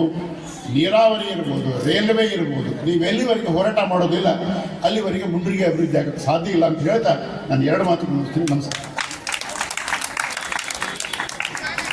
ಸಮಗ್ರವಾಗಿ ಗದಗ ಜಿಲ್ಲೆಯಲ್ಲಿ ನಡೆಯುವಂತಹ ಪರಿಸ್ಥಿತಿಗಳ ಬಗ್ಗೆ, ಹಿಂದೆ ಏನಾಯಿತು, ಇವಾಗ ಏನಾಯಿತು, ಮುಂದೆ ಏನಾಗಬೇಕು ಅನ್ನೋದ್ರ ಬಗ್ಗೆ ಸವಿಸ್ತಾರವಾಗಿ ಒಂದು ಚಿತ್ರಣವನ್ನು ನಮ್ಮ ಕಣ್ಮುಂದೆ ಇಟ್ಟಿದ್ದಾರೆ. ಹಾಗೆ ಮುಂಡ್ರಿಗಿ ಜನತೆ ಸಹ ನಮ್ಮ ಪಾತ್ರ ಏನು ಅನ್ನೋದನ್ನು ಸಹ ತುಂಬ ಸವಿಸ್ತಾರವಾಗಿ, ಸುಂದರವಾಗಿ, ಸರಳ ನುಡಿಗಳನ್ನು ಆಡಿದ ಈ ಕಾರ್ಯಕ್ರಮದ ಆಶಯ ನುಡಿಗಳನ್ನು ನುಡಿದಂತಹ ಡಾಕ್ಟರ್ BG ಜವಳಿ ಆಡಳಿತಾಧಿಕಾರಿಗಳು, ಜಗದ್ಗುರು ಅನ್ನದಾನೇಶ್ವರ ವಿದ್ಯಾಸಮಿತಿ ಮುಂಡರಗಿ ಇವರಿಗೆ ವೇದಿಕೆ ಪರವಾಗಿ ತುಂಬ ಹೃದಯದ ಧನ್ಯವಾದಗಳು. ಜೋರಾಗಿ ಆಗಮಿಸಿದಂತಹ ಶ್ರೀ ಈಶ್ವರಪ್ಪ ಹಂಚನಾಳ್, ಪ್ರಗತಿಪರ ರೈತರು, ಇವರಿಗೆ ಕಾರ್ಯಕ್ರಮಕ್ಕೆ ತುಂಬ ಹೃದಯದ ಸ್ವಾಗತವನ್ನು ಕೋರ್ತಾ ಅವರಿಗೆ ಕನ್ನಡ ಶಾಲನ್ನು ಮತ್ತು ಪುಷ್ಪ ಕೊಡುವ ಮೂಲಕ ತುಂಬ ಹೃದಯದ ಸ್ವಾಗತವನ್ನು ಕೋರ್ತಾ ಇದ್ದಾರೆ. ಜೋರಾದ ಚಪ್ಪಾಳೆ ಮೂಲಕ ಅವರಿಗೆ ಗೌರವಿಸೋಣ. ಹಾಗೆ ಈ ಕಾರ್ಯಕ್ರಮವನ್ನು ವಿಷಯ ಒಂದು ಮುಂಡರಗಿ ತಾಲೂಕಾ ಕೃಷಿ ದರ್ಶನ ಎಂಬುದರ ವಿಷಯವನ್ನು ಅವರು ಮಂಡಿಸ್ತಾ ಇದ್ದಾರೆ. ಅವರಿಗೆ 15 ನಿಮಿಷಗಳ ಕಾಲಾವಧಿ ಇದೆ. ಹಾಗಾಗಿ ಆ 15 ನಿಮಿಷಗಳ ಅವಧಿಯಲ್ಲಿ ಮುಗಿಸ್ಕೊಳ್ಬೇಕಂತ ಗಣ್ಯರಲ್ಲಿ ಕೇಳ್ಕೊಳ್ತಾ ಇದ್ದೀವಿ. ನಮಸ್ಕಾರ. ಜಗದ್ಗುರು ಅನ್ನದಾನೇಶ್ವರ ಶಿವಗಳ 159ನೇ ಜಾತ್ರಾ ಮಹೋತ್ಸವ ಹಾಗೂ ಕನ್ನಡ ಸಾಹಿತ್ಯ ಪರಿಷತ್ ತಾಲೂಕು ಘಟಕ ಮುಂಡ್ರಿಗಿ ಈ ಆಶ್ರಯದಲ್ಲಿರ್ತಕ್ಕಂಥ ಈ ಕಾರ್ಯಕ್ರಮದಲ್ಲಿ ನಾನು ಹೇಳ್ಕೊಟ್ಟಿರ್ತಕ್ಕಂಥ ವಿಷಯ ಮುಂಡ್ರಿಗಿ ತಾಲೂಕಿನ ಕೃಷಿ ದರ್ಶನ. ಅದು 15 ನಿಮಿಷ ಅಂತ ಹೇಳ್ತಾರೆ. ಕೃಷಿ ಏನು ಅನ್ನೋದು ಹೇಳ್ಬೇಕಾದ್ರೆ ಅರ್ಧ ತಾಸು ಬೇಕು. ಕೃಷಿ ಅಂದರೆ ಏನು ಅನ್ನೋದು ಹೇಳ್ಬೇಕಾದ್ರೆ ಅರ್ಧ ಗಂಟೆ ಬೇಕು. ಅಂಥರೊಳಗೆ 15 ನಿಮಿಷ ಹೇಳೋದು ಭಾಳ ಕಷ್ಟದ ಕೆಲಸ. ಆದರೂ ಹೇಳಕ್ಕೆ ಪ್ರಯತ್ನ ಮಾಡ್ತೀನಿ. ಸಮಾರಂಭದ ವೇದಿಕೆ ಮೇಲೆ ಆಸೀನರಿರ್ತಕ್ಕಂಥ ಯಾವತ್ತು ಗಣ್ಯಮಾನ್ಯರೇ, ಮುಂಭಾಗದಲ್ಲಿರ್ತಕ್ಕಂಥ ಯಾವತ್ತು ಕೃಷಿ ಅನುಭವಿಸ್ತಾರೆ ಮತ್ತು ಸಜ್ಜನರೇ ಮತ್ತು ಯಾವತ್ತು ಮುದ್ದು ಮಕ್ಕಳೇ, ಕೃಷಿ ಅಂದು ಹೇಗಿತ್ತು ಇಂದು ಹೇಗೈತಿ ಅಂತ ಕೇಳಿದ್ರೆ ಭಾಳ ಜಿಗಜಾಂತರ ಐತಿ. ಅಜಿಗಜಾಂತರ ಐತೆ ಅಂತ ನಾವು ಬರೇ ಬುತ್ತಿನಾಗ ಓದೋದಷ್ಟೇ ಅಲ್ಲ, ಮಾಡಿ ತೋರ್ಸಕ್ಕೂ ನಾವು ತಯಾರಾಗಬೇಕು. ಹಿಂದೊಂದು ಕಾಲದಲ್ಲಿ ನಮ್ಮ ಅಜ್ಜ ಅವರು, ನಮ್ಮ ತಂದೆಯವರು, ನಮ್ಮ ಪುರಾಹಿತರು ಎಲ್ಲರೂ ಏನು ಮಾಡ್ತಿದ್ರು ಅಂದ್ರೆ ನಮಗೆ ಸಾಂಪ್ರದಾಯಿಕವಾಗಿರ್ತಕ್ಕಂಥ ಬೆಳೆಗಳನ್ನ ಬೆಳಿತಿದ್ರು. ಮಳೆ ಆಶ್ರಯದಲ್ಲಿ ನಾವು ಬೆಳಿತಿದ್ವಿ. ಆ ಮಳೆ ಆಶ್ರಯದಲ್ಲಿ ಬೆಳಿತಕ್ಕಂಥ ಬೆಳೆ ನಮಗೆ ಹೊಟ್ಟಿ ಕೂಳು ಮೈ ಬಟ್ಟಿ ಅಂತಕ್ಕಂಥ ಬದುಕಿನಲ್ಲಿ ನಾವು ಸಾಗಿ ಬಂದ್ವಿ. ಮುಂದೆ ಬರ್ತಾ ಬರ್ತಾ ಬರ್ತಾ ಬರ್ತಾ ಬರ್ತಾ ಏನಾಗ್ತದೆ ಅಂತ ಕೇಳಿದ್ರೆ ನಮ್ಮ ಆಸೆ ಆಕಾಂಕ್ಷೆಗಳು ಜಾಸ್ತಿ ಆದವು. ಆಸೆ ಆಕಾಂಕ್ಷೆಗಳು ಜಾಸ್ತಿ ಆದರೆ ನಮ್ಮ ಆದಾಯಗಳನ್ನು ಕೂಡ ನಾವು ಹೆಚ್ಚಿಸಬೇಕಾಗ್ತದೆ. ಆದಾಯ ಹೆಚ್ಚಿಸಬೇಕಾದ್ನಪ್ಪ ಅಂದ್ರೆ ಮಳೆ ಆಶ್ರಿತದಿಂದಾಗಲಿ ಅಥವಾ ನಮ್ಮ ಹಿರಿಯರು ಮಾಡ್ತಕ್ಕಂಥ ಜೋಳ, ಸಜ್ಜಿ, ನವಣಿ, ಗೋಧಿ ಇಂಥ ಬೆಳೆಗಳಿಂದ ನಾವು ಆರ್ಥಿಕ ಪ್ರಬಲತೆಯನ್ನು ಸಾಧಿಸುವುದು ಕಷ್ಟ ಅಂತಕ್ಕಂಥ ಮನವರಿಕೆ ಆಯಿತು. ಆ ಮನವರಿಕೆ ಆದಮೇಲೆ ನಾವು ಏನು ಮಾಡಿದ್ದೀವಿ ಅಂತ ಕೇಳಿದ್ರೆ ಈ ನೀರಾವರಿಯನ್ನು ಮರಳಿಕ್ತೀವಿ. ನೀರಾವರಿಯಲ್ಲಿ ಏನಾಗ್ತದೆ, ಒಂದು ವರ್ಷಕ್ಕೆ ಒಂದು ಬೆಳೆ ಬರುತ್ತೆ, 2 ಬೆಳೆ ಬೆಳಿಬೋದು. ಒಂದು ಬೆಳೆ ಹೋದ್ರೂ ಇನ್ನೊಂದು ಬೆಳೆ ಸಿಗ್ತಾ ಅಂತಕ್ಕಂಥ ಆರ್ಥಿಕವಾಗಿ ನಾವು ಪ್ರಬಲರಾಗ್ಬೋದು ಅಂತಕ್ಕಂಥ ವಿಚಾರದೊಳಗೆ ನಾವು ಹೆಜ್ಜೆ ಇಟ್ಕೊಂತ ಬಂದ್ವಿ. ಆದ್ರೆ ಇಲ್ಲಿ ತನಕ ನಾವೀಗ ಸ್ವತಂತ್ರ ಸಿಕ್ಕ 77 ವರ್ಷಗಳಾಗಿದ್ರು ಕೂಡ ಕೃಷಿಯಲ್ಲಿ ಮಹತ್ತರ ಬದಲಾವಣೆ ಹಾಕುವಂಥ ಸರ್ಕಾರದವ್ರು ಹೇಳ್ತಾರೆ, ರಾಜಕಾರಣಿಗಳು ಹೇಳ್ತಾರೆ, ನಾವು ಚಪ್ಪಲಿ ಹೊಡಿತೀವಿ. ಒಂದು ಏನು ಹೇಳ್ತೀವಿ ಅಂತಂದ್ರೆ 1960-65ರ ದಶಕದಲ್ಲಿ ಆರ್ಥಿಕವಾಗಿ ನಮ್ಮ ಕೃಷಿಕರು ಕೂಡ ಭಾಳ ನೆಲಕಚ್ಚಿದ್ರು. ನಮಗೆ ಆಹಾರದ ಧಾನ್ಯದ ಕೊರತೆ ಇತ್ತು. ನಾವು ಹೊರದೇಶದಿಂದ ಆಹಾರ ತರಿಸ್ಕೊಳ್ತಿರ್ತಕ್ಕಂಥ ಪರಿಸ್ಥಿತಿ ಇತ್ತು. ಆವಾಗ ನಮ್ಮ ದೇಶದಿಂದ ಹೊರದೇಶಕ್ಕೆ ವಿಜ್ಞಾನಿಗಳನ್ನು ಕಳಿಸಿ ಅಲ್ಲಿಂದ ಏನಾದರೂ ಅವ್ರು ಹೇಗೆ ಮಾಡ್ತಾರೋ ನಾವೇನು ಮಾಡಬೇಕು, ಏನು ಅಳವಡಿಸಬೇಕು ಅಂತಕ್ಕಂಥ ವಿಚಾರದೊಳಗೆ ಅವತ್ತಿನ ರಾಜಕಾರಣಿಗಳು ಕೆಲವೊಂದು ಜನ ವಿಜ್ಞಾನಿಗಳನ್ನು ಕಳಿಸಿದರು. ಅದರೊಳಗೆ ಸ್ವಾಮಿನಾಥನ್ ಒಬ್ಬರು. ಆ ಸ್ವಾಮಿನಾಥನ್ ಅವರು 1965-70ರ ದಶಕದಲ್ಲಿ ಅವರೇನು ಅಂತ ಬೇರೆ ಬೇರೆ ದೇಶಗಳಿಗೆ ಹೋಗಿ ಅಭ್ಯಾಸವನ್ನು ಮಾಡಿದರು. ಚೈನಾಕ್ಕೆ ಹೋದರು, ಅಮೆರಿಕಕ್ಕೆ ಹೋದರು, ಎಲ್ಲ ಕಡೆ ತಿರುಗಾಡಿ ಬಂದ ಮೇಲೆ ಅವ್ರು ವರದಿ ಕೊಟ್ಟರು. ಏನಂತ, ನಾವು ಹಳೆ ಸಂಪ್ರದಾಯದೊಳಗೆ ಕೃಷಿ ಮಾಡಿದ್ರೆ ನಮ್ಮ ಜನರಿಗೆ ಆಹಾರ ಹಾಕೋದು ಕಷ್ಟ ಆಗುತ್ತೆ ಅಂಥೇಳಿ ಅವ್ರಿಗೆ ಕದ್ದು ತಂದಿರ್ತಕ್ಕಂಥ ಬೀಜವನ್ನು ಪುನರ್ ಇದನ್ನು ಮಾಡಿ ಹಿಂಗಟ ಮಾಡಿ ಅದನ್ನು ಪರಿವರ್ತನೆ ಮಾಡಿ ನಾವು ಬೀಜ ಕೊಟ್ಟರು. ಬೀಜ ಕೊಡುವಾಗ ಏನು ಮಾಡಿದರು ಅಂತ ಫರ್ಟಿಲೈಸರ್ ಕೊಟ್ಟರು, ಗೊಬ್ಬರ ಕೊಟ್ಟರು. ಆ ಗೊಬ್ಬರ ಅವತ್ತು ಅವಶ್ಯಕತೆ ಇತ್ತು, ಆ ಬೀಜ ಅವಶ್ಯಕತೆ ಇತ್ತು. ಇವತ್ತು ಆ ಬೀಜನ ಅವಶ್ಯಕತೆ ಇಲ್ಲ, ಗೊಬ್ಬರನ ಅವಶ್ಯಕತೆ ಇಲ್ಲ. ಆ ಕಾಲಕ್ಕೆ ತಕ್ಕಂತೆ ನಾವು ಕೃಷಿ ಒಳಗೆ ನಾವು ಬದಲಾವಣೆ ಮಾಡಿ ಹೋದ್ರೆ ಆ ಕೃಷಿ ಅಂಬಿಗಾಲು ಉಂಟ. ಇದಕ್ಕೆ ನಿದರ್ಶನ ಅಂತಕ್ಕಂಥದ್ದು ಏನಂತಂದ್ರೆ ನಾವು ಹಿಂದೆ 1970-75ರೊಳಗೆ ನಾನೇ ನನ್ನ ಸ್ವಂತ ಕ್ಷೇತ್ರದೊಳಗೆ 1 ಎಕರೆಗೆ 40-45 ಚೀಲ ಶೇಂಗಾ ಬೆಳಿತಿದ್ದೆ. ಒಂದು ತಿಂಗಳಿಗೆ ಒಂದು ನೀರು ಹಾಸಿ 4 ನೀರು ಹಾಸಿದ್ರೆ 40 ಚೀಲ ಶೇಂಗಾ ಬೆಳೆದಿರ್ತಕ್ಕಂಥ ಕ್ಷೇತ್ರದೊಳಗೆ ಇವತ್ತು 10 ಚೀಲ ಶೇಂಗಾ ಕೂಡ ಇವತ್ತು ಬೆಳಿಲಿಕ್ಕೆ ಸಾಧ್ಯ ಇಲ್ಲ. ಯಾಕೆ ಹಿಂಗಾಗೈತೆ ಅಂತ ಕೇಳಿದ್ರೆ ಬೀಜದ ಮಹತ್ವನೋ, ಭೂಮಿಯ ಮಹತ್ವನೋ, ನೀರಿನ ಮಹತ್ವನೋ ಏನು ನಾವು ಎಲ್ಲಿ ವಿಫಲರಾಗಿವೆ ಅಂತ ಹುಡ್ಕಕ್ಕೆ ಹೋದ್ರೆ ಇನ್ನೂ ತನಕ ನಮ್ಗೆ ಸಿಕ್ಕಿಲ್ಲ. ಸ್ನೇಹಿತರೆ, ಯಾಕೆ ಹೇಳ್ತೇನೆ ಅಂತ ಕೇಳಿದ್ರೆ ನಾವು ಕೃಷಿ ಒಳಗೆ ರಾಸಾಯನಿಕ ಅವಲಂಬನೆ ಏನು ಮಾಡಿವಲ್ಲ ಅದಕ್ಕೆ ಮೊದಲನೇದು. ಎರಡನೇದು, ನಾವು ಪಶುಸಂಗೋಪನೆಯಿಂದ ದೂರ ಆಗಿವಿ. ಪ್ರತಿಯೊಬ್ಬರ ಮನೆಯಲ್ಲೂ ಈಗ 40-50 ವರ್ಷದ ಪ್ರತಿಯೊಬ್ಬರ ಮನೆಯಲ್ಲಿ ದಂಧಕ್ಕಿರ್ತಿದ್ವು, 4 ದನ ಇರ್ತಿದ್ವು. ಅವ್ರು ಮುಂಜಾನೆಯಿಂದ ಮನೆಯಾಗ ಇರ್ತಕ್ಕಂಥ ತಾಯಂದ್ರು ಆಕಳ ಪೂಜೆ ಮಾಡಿ ಹೊರಗೆ ಬಿಟ್ಟಿದ್ರು. ಇವತ್ತು ನಮ್ಗೆ ಆಕಳದ ಮನೆ ಎಲ್ಲವೂ ಇವತ್ತು ಬೆಡ್ರೂಮ್ ಆಗ್ಯಾವು. ಆಕಳದ ಮನೆ ಇವತ್ತು ಹಳ್ಳಿಯಾಗ ಹೋಗಿ ನೋಡ್ರಿ ಅವೆಲ್ಲ ಬೆಡ್ರೂಮ್ ಆಗ್ಯಾವು, ವಾಲ್ದಿಲ್ಲ. ಇದಕ್ಕೆ ಯಾಕೆ ಅಂತಂದ್ರೆ ಯಾರಿಗೂ ಕೂಡ ಪರಿಶ್ರಮದ ಬದುಕು ಬೇಕಾಗಿಲ್ಲ. ಪರಿಶ್ರಮ ಇಲ್ಲದ ದುಡ್ಡು ಮಾಡೋದು ಹೆಂಗ? ಅದು ಕೆಲವೇ ಕ್ಷೇತ್ರದಲ್ಲಿ ಮಾತ್ರ ಸಾಧ್ಯ. ಈ ಕೃಷಿ ಕ್ಷೇತ್ರದಲ್ಲಿ ಅದು ಸಾಧ್ಯ ಇಲ್ಲ ಅಂತಕ್ಕಂಥದ್ದು ನಾವು ಮನವರಿಕೆ ಐತಿ. ಸ್ನೇಹಿತರೆ, ಈಗ ನೀವು ಯಾರಾದ್ರೂ ವ್ಯಾಪಾರದೊಳಗೆ ನೀವು ಮೋಸ ಮಾಡ್ಬೋದು, ರಾಜಕಾರಣದೊಳಗೆ ಸುಳ್ಳು ಹೇಳಿ ನಾವು ಮೇಲೆ ಬರ್ಬೋದು, ವ್ಯಾಪಾರದೊಳಗೆ 4 ದುಡ್ಡು ಮಾಡೋದಾದ್ರು ಸುಳ್ಳು ಹೇಳಿ ನಾವು ವ್ಯಾಪಾರ ಮಾಡ್ಬೋದು. ಆದ್ರೆ ಕೃಷಿ ಒಳಗೆ ಮಾಡೋಕ್ಕೆ ಸಾಧ್ಯ ಇಲ್ಲ. ಆದ್ದರಿಂದ ಇವತ್ತು ನಾವು ಬದಲಾವಣೆ ಹೆಂಗೆ ಆಗ್ಬೇಕು ಅಂತ ಕೇಳಿದ್ರೆ ನಾವು ಪ್ರತಿಯೊಬ್ಬರು ಈ ಭೂಮಿಯಲ್ಲಿರ್ತಕ್ಕಂಥ ವಿಷ ತುಂಬಿರ್ತಕ್ಕಂಥ ಈ ಭೂಮಿಯನ್ನು ಇವತ್ತು ಅಮೃತಮಯವಾಗಿ ನಾವು ಅದನ್ನು ಪರಿವರ್ತನೆ ಮಾಡಿದ್ರೆ ಮಾತ್ರ ಕೃಷಿಗೆ ಭವಿಷ್ಯ ಐತಿ. ಆ ಭವಿಷ್ಯವನ್ನು ನಾವು ಕಂಡ್ಕೋಬೇಕಾದ್ನಪ್ಪ ನಮ್ಮ ಸಾಧನೆ ಭಾಳ ಮುಖ್ಯ. ಆ ದೃಷ್ಟಿಯಿಂದ ಇವತ್ತು ನೀವೆಲ್ಲರೂ ಇವತ್ತು ಆಕಳಿಲ್ಲ, ದನ ಇಲ್ಲ, ಏನಿಲ್ಲ, ಬರೀ ಯಂತ್ರೋಪಕರಣಗಳಿಂದ ನಾವು ಮಾಡಿವಂತ ಸರ್ಕಾರದವರು ಭಾಳ ತಪ್ಪು ಅಭಿಪ್ರಾಯ ಕೊಟ್ಟರು. ಏನು ಕೊಟ್ಟರು ಅಂತಂದ್ರೆ ಯಂತ್ರೋಪಕರಣಗಳು ಕೊಟ್ಟರು. ಆ ಯಂತ್ರೋಪಕರಣಗಳನ್ನ ಮಹತ್ವನ ಹೇಳಲ್ಲ, ಅದರ ಸದ್ಬಳಕೆನೂ ಗೊತ್ತಿಲ್ಲ. ಒಂದು ತಿಳ್ಕೊಂಡ್ರೆ ನಾನು ಹೇಳ್ತೀನಿ, ಒಂದೇ ಭಾಳ ಹೇಳಕ್ಕೆ ಹೋದ್ರೆ ಅವಧಿ ಭಾಳ ಕಡಿಮೆ ಕೊಟ್ಟರು ನಮ್ಗೆ. ಏನು ಅಂತ ಕೇಳಿದ್ರೆ ಇವತ್ತಿಗೂ ಈ ದೇಶದೊಳಗೆ ವಾಟರ್ ಮ್ಯಾನೇಜ್ಮೆಂಟ್ ಇಲ್ಲ. ವಾಟರ್ ಮ್ಯಾನೇಜ್ಮೆಂಟ್ ಅಂದ್ರೆ ಏನಂತ ಕೇಳಿದ್ರೆ ಹೊಲಕ್ಕೆ ನೀರು ಹಾಕೋದ ಒಂದು ನೀರಿನ ವ್ಯವಸ್ಥೆ ಅಂತ ತಿಳ್ಕೊಂಡ್ಬಿಡ್ತಾರೆ. ಪ್ರತಿಯೊಂದು ಬೆಳೆಗೂ ನಿರ್ದಿಷ್ಟವಾಗಿರ್ತಕ್ಕಂಥ ನೀರು ಎಷ್ಟು ಕೊಡಬೇಕು ಅನ್ನೋದು ವಿಜ್ಞಾನ ಐತಿ. ಆ ವಿಜ್ಞಾನ ಅರಿತು ಇವತ್ತು ಯಾರು ರೈತರು ಕೊಡ್ತಾ ಇಲ್ಲ. ಇವತ್ತು ತುಂಗಭದ್ರಾ ಡ್ಯಾಮ್ಗೆ ಇವತ್ತಲ್ಲಿ ಸಿಂಟಾಲ್ ಹತ್ರ ಬ್ಯಾರೇಜ್ ಕಟ್ಟಿದ್ರು. ಅದಕ್ಕೆ ಮೈಕ್ರೋ ಇರಿಗೇಷನ್ ಅಂತ ಮಾಡಿದರು. ಆ ಮೈಕ್ರೋ ಇರಿಗೇಷನ್ ಎಷ್ಟು ಮಂದಿಗೆ ಗೊತ್ತೈತ್ರಿ? Sprinkler irrigation, micro irrigation drip irrigation ಸಾಕಷ್ಟು ಇರಿಗೇಷನ್ ಅದಾವೆ. ಅದರೊಳಗೆ ಮೈಕ್ರೋ ಇರಿಗೇಷನ್ ಇಲ್ಲಿ ತಂದಿಟ್ಟು ನೀರೊಳಗೆ ಇಳಿಯದ ಕಡುಬು ಏನಂತ ಹೇಳ್ಯಾರಲ್ಲ, ಗಂಟಲೊಳಗಿದ ಕಡುಬು ನೀರಳಿಯದ ಕಡುಬು ತುಳಿತಂಗ ಇವತ್ತು ನಮಗೆ ನೀರಿನ ನಿರ್ವಹಣೆ ಗೊತ್ತಿಲ್ಲ. ಆ ನಿರ್ವಹಣೆ ಗೊತ್ತಿಲ್ಲದ ನಮಗೆ ಮೈಕ್ರೋ ಇರಿಗೇಷನ್ ಅಂತ ಕೊಟ್ಟು ಪ್ರತಿಯೊಬ್ಬರು ಮನೆ ಮುಂದೆ ಲಕ್ಷಾಂತರ ರೂಪಾಯಿದು ಮೈಕ್ರೋ ಟ್ಯೂಬ್ ಹಾಕ್ಯಾರ, ಆ ಲ್ಯಾಟ್ರಲ್ ಟ್ಯೂಬ್ ಹಾಕ್ಯಾರ. ಅವನ ದುರ್ಬಳಕೆ ಆಗಿ ಹೊರತಾಗಿ ಅವು ಸದ್ಬಳಕೆ ಆಗಿಲ್ಲ. ಆ ದೃಷ್ಟಿಯಿಂದ ಇವತ್ತು ಸರ್ಕಾರ ಆಗಲಿ ವಿಜ್ಞಾನಿಗಳಾಗಲಿ ಸರಿಯಾದ ಮಾರ್ಗದರ್ಶನ ಇಲ್ಲ. ಅದಕ್ಕೆ ರೈತರು ಇನ್ನೂ 10 ವರ್ಷ ಆದರೂ ಇನ್ನೂ 20 ವರ್ಷ ಆದರೂ ಇದೇ ಸಂಕಟದಾಗಿರ್ತಾರೆ. ಈ ಸಂಕಟದಿಂದ ನೀವು ಹೊರಗೆ ಬರಬೇಕಾದ್ರೆ ಪ್ರತಿಯೊಬ್ಬರು ಈ ಸರ್ಕಾರ ಯೋಜನೆಗಳು ವಿಜ್ಞಾನಿಗಳನ್ನ ಕೈ ಬಿಟ್ಬಿಡ್ರಿ, ಇವನೇನು ವಿಶ್ವವಿದ್ಯಾಲಯನ ಕೈ ಬಿಟ್ಬಿಡ್ರಿ. ಇವತ್ತು ನೀವೇ ಸೈಂಟಿಸ್ಟ್ ಆಗಲಿ ಏನಂತ ನಿಮ್ಮ ಕ್ಷೇತ್ರದೊಳಗೆ ನೀವು 1 ಎಕರೆ ಆಯ್ಕೊಂಡಿರ್ತಕ್ಕಂಥ ಎಕರೆದೊಳಗೆ ನೀವು 2 ಆಕಳ ಇಟ್ಕೊಂಡು ಜೀವಾಮೃತ, ಗೋಕೃಪಾಮೃತ, ಆಮೇಲೆ culture, post culture, compost culture ಇಂಥವೆಲ್ಲ ಮಾಡ್ಕೊಂಡು ನೀವೇನಾದ್ರೂ ಒಂದು ವ್ಯವಸ್ಥೆ ರೀತಿಯೊಳಗೆ 1 ಎಕರೆ 2 ಎಕರೆ ನೀವು ಮಾಡ್ಕೊಂತ ಹೋದ್ರೆ ನಿಮ್ಗೆ ಅನುಭವಕ್ಕೆ ಬರ್ತಾ. ಅನುಭವಕ್ಕೆ ಬಂದಾಗ ನಿಮ್ಗೆ ಯಾರು ಹೇಳೋದು ಬೇಕಾಗಿಲ್ಲ. ಆ ರುಚಿ ಹತ್ತಿರ್ತೈತಿ, ಆ ಆದಾಯ ಬರ್ತಾ. ಆ ದೃಷ್ಟಿಯಿಂದ ನೀವು ಆರ್ಥಿಕವಾಗಿ ಪ್ರಬಲರಾಗ್ತೀರಿ, ಮುಂದೆ ಜಾಡ್ ಹಿಡಿತೈತಿ ಅಂತಕ್ಕಂಥ ಭಾವನೆ. ಸ್ನೇಹಿತರೆ, ಈ ಕೃಷಿ ಕ್ಷೇತ್ರದೊಳಗೆ ನನ್ನನ್ನು ಗುರುತಿಸಿ ಜಿಲ್ಲಾ ಮಟ್ಟದೊಳಗೆ ನನಗೆ ಅವತ್ತು ಸನ್ಮಾನ ಮಾಡ್ತಕ್ಕಂಥ ಕಾಲ ಬಂದಾಗ ಅವತ್ತು AB ಹಿರೇಮಠ ಸರ್ ಬೆಂಗಳೂರೊಳಗೆ ಕರ್ನಾಟಕ ರಾಜ್ಯ ಈ ಕನ್ನಡ ಸಾಹಿತ್ಯ ಪರಿಷತ್ತಿನ ಅಡಿಯೊಳಗೆ ನನಗೆ ನೆಲ್ಲೂರು ಪ್ರಸಾದದಿಂದ ಸನ್ಮಾನ ಮಾಡಿಸಿದ್ರು. ಅವತ್ತು ಇವತ್ತು ಹೋಮ್ ಮಿನಿಸ್ಟರ್ ಆಗಿರ್ತಕ್ಕಂಥ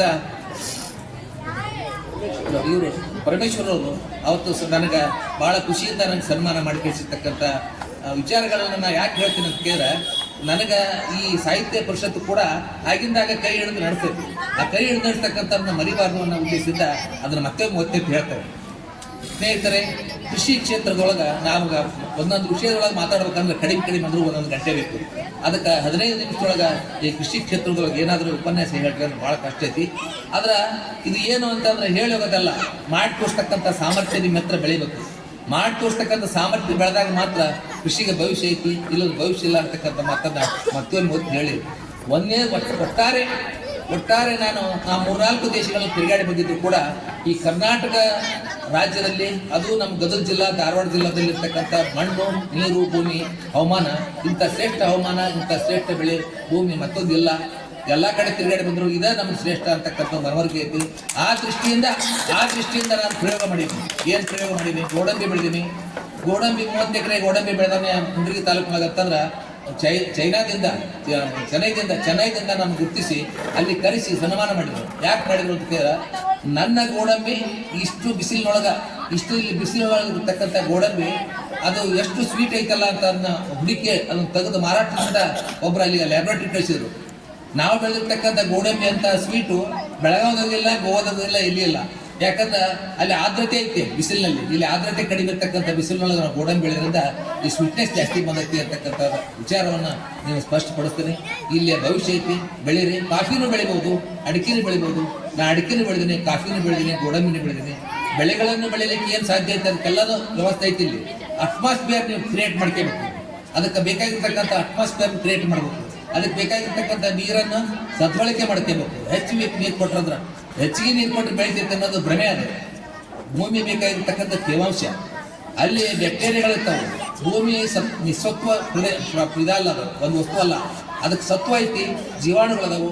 ಆ ಜೀವಾಣುಗಳಿರ್ತಕ್ಕಂಥ ಮಣ್ಣನ್ನು ನಾವು ವಿಷಕಾರಿಯಾಗಿ ತುಂಬಿ ಅದನ್ನು ಹಾಳು ಮಾಡಿವಿ. ಅದನ್ನು ಇವತ್ತು ಸಮೃದ್ಧಿಪಡಿಸಿ ನೀವು ಬೆಳೆಯನ್ನು ಬೆಳೆದು ನೀವು ಸಮೃದ್ಧಿ ಪಡೀಲಿಕ್ಕೆ ಇಲ್ಲಿ ಅವಕಾಶ ಐತಿ ಅಂತಕ್ಕಂಥ ಮಾತನ್ನು ಮತ್ತೊಮ್ಮೆ ಒತ್ತು ಹೇಳ್ತಾ, ಈ ವೇದಿಕೆಯೊಳಗೆ ಅವಕಾಶ ಕೊಟ್ಟಿರ್ತಕ್ಕಂಥ ಸಂಚಾಲಕರಿಗೆ ಎಲ್ಲರಿಗೂ ವಂದಿಸಿ ಮಾತನ್ನು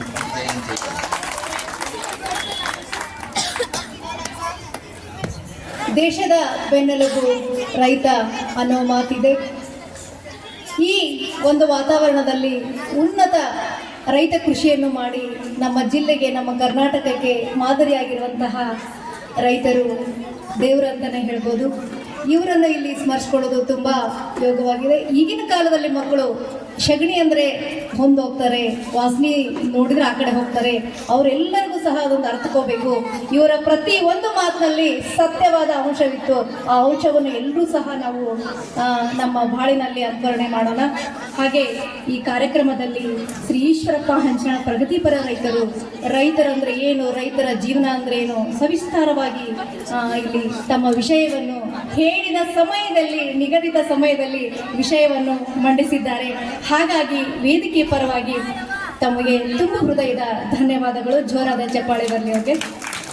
ಹಾಗೆ ಮಾಡುವ ಕಾರ್ಯಕ್ರಮ ಇದನ್ನು ಮಂಜುನಾಥ್ ಮುದಳ್ ಅವರು ನಡೆಸಿಕೊಂಡಿದ್ದಾರೆ. ಶ್ರೀ ಜಗದ್ಗುರು ಅನ್ನದಾನೇಶ್ವರ ಕನ್ನಡ ಸಾಹಿತ್ಯ ಭವನಕ್ಕೆ ದೇಣಿಗೆ ಸಲ್ಲಿಸಿದಂಥ ಮಾನ್ಯರಾದಂಥ ಶ್ರೀ ಆನಂದಗೌಡ ಪಾಟೀಲ್ ಮುಖಂಡರು ಅವರು 1 ಲಕ್ಷ ರೂಪಾಯಿ ದೇಣಿಗೆ ಕೊಡಿದರೆ ಅವರು ಬಂದು ಸನ್ಮಾನ ಸ್ವೀಕರಿಸಬೇಕು. ಶ್ರೀ ಸುರಪುರ ವಕೀಲರು ಕೊಪ್ಪಳ ಅವರು ಕೂಡ ಸನ್ಮಾನವನ್ನು ಸ್ವೀಕರಿಸಬೇಕು. ಶ್ರೀ VS ಬನ್ನಿಕೊಪ್ಪ ಸಾರಿಗೆ ನೌಕರರು ಅವರು ಕೂಡ ಬಂದು ಸನ್ಮಾನವನ್ನು ಸ್ವೀಕರಿಸಬೇಕು. ಶ್ರೀ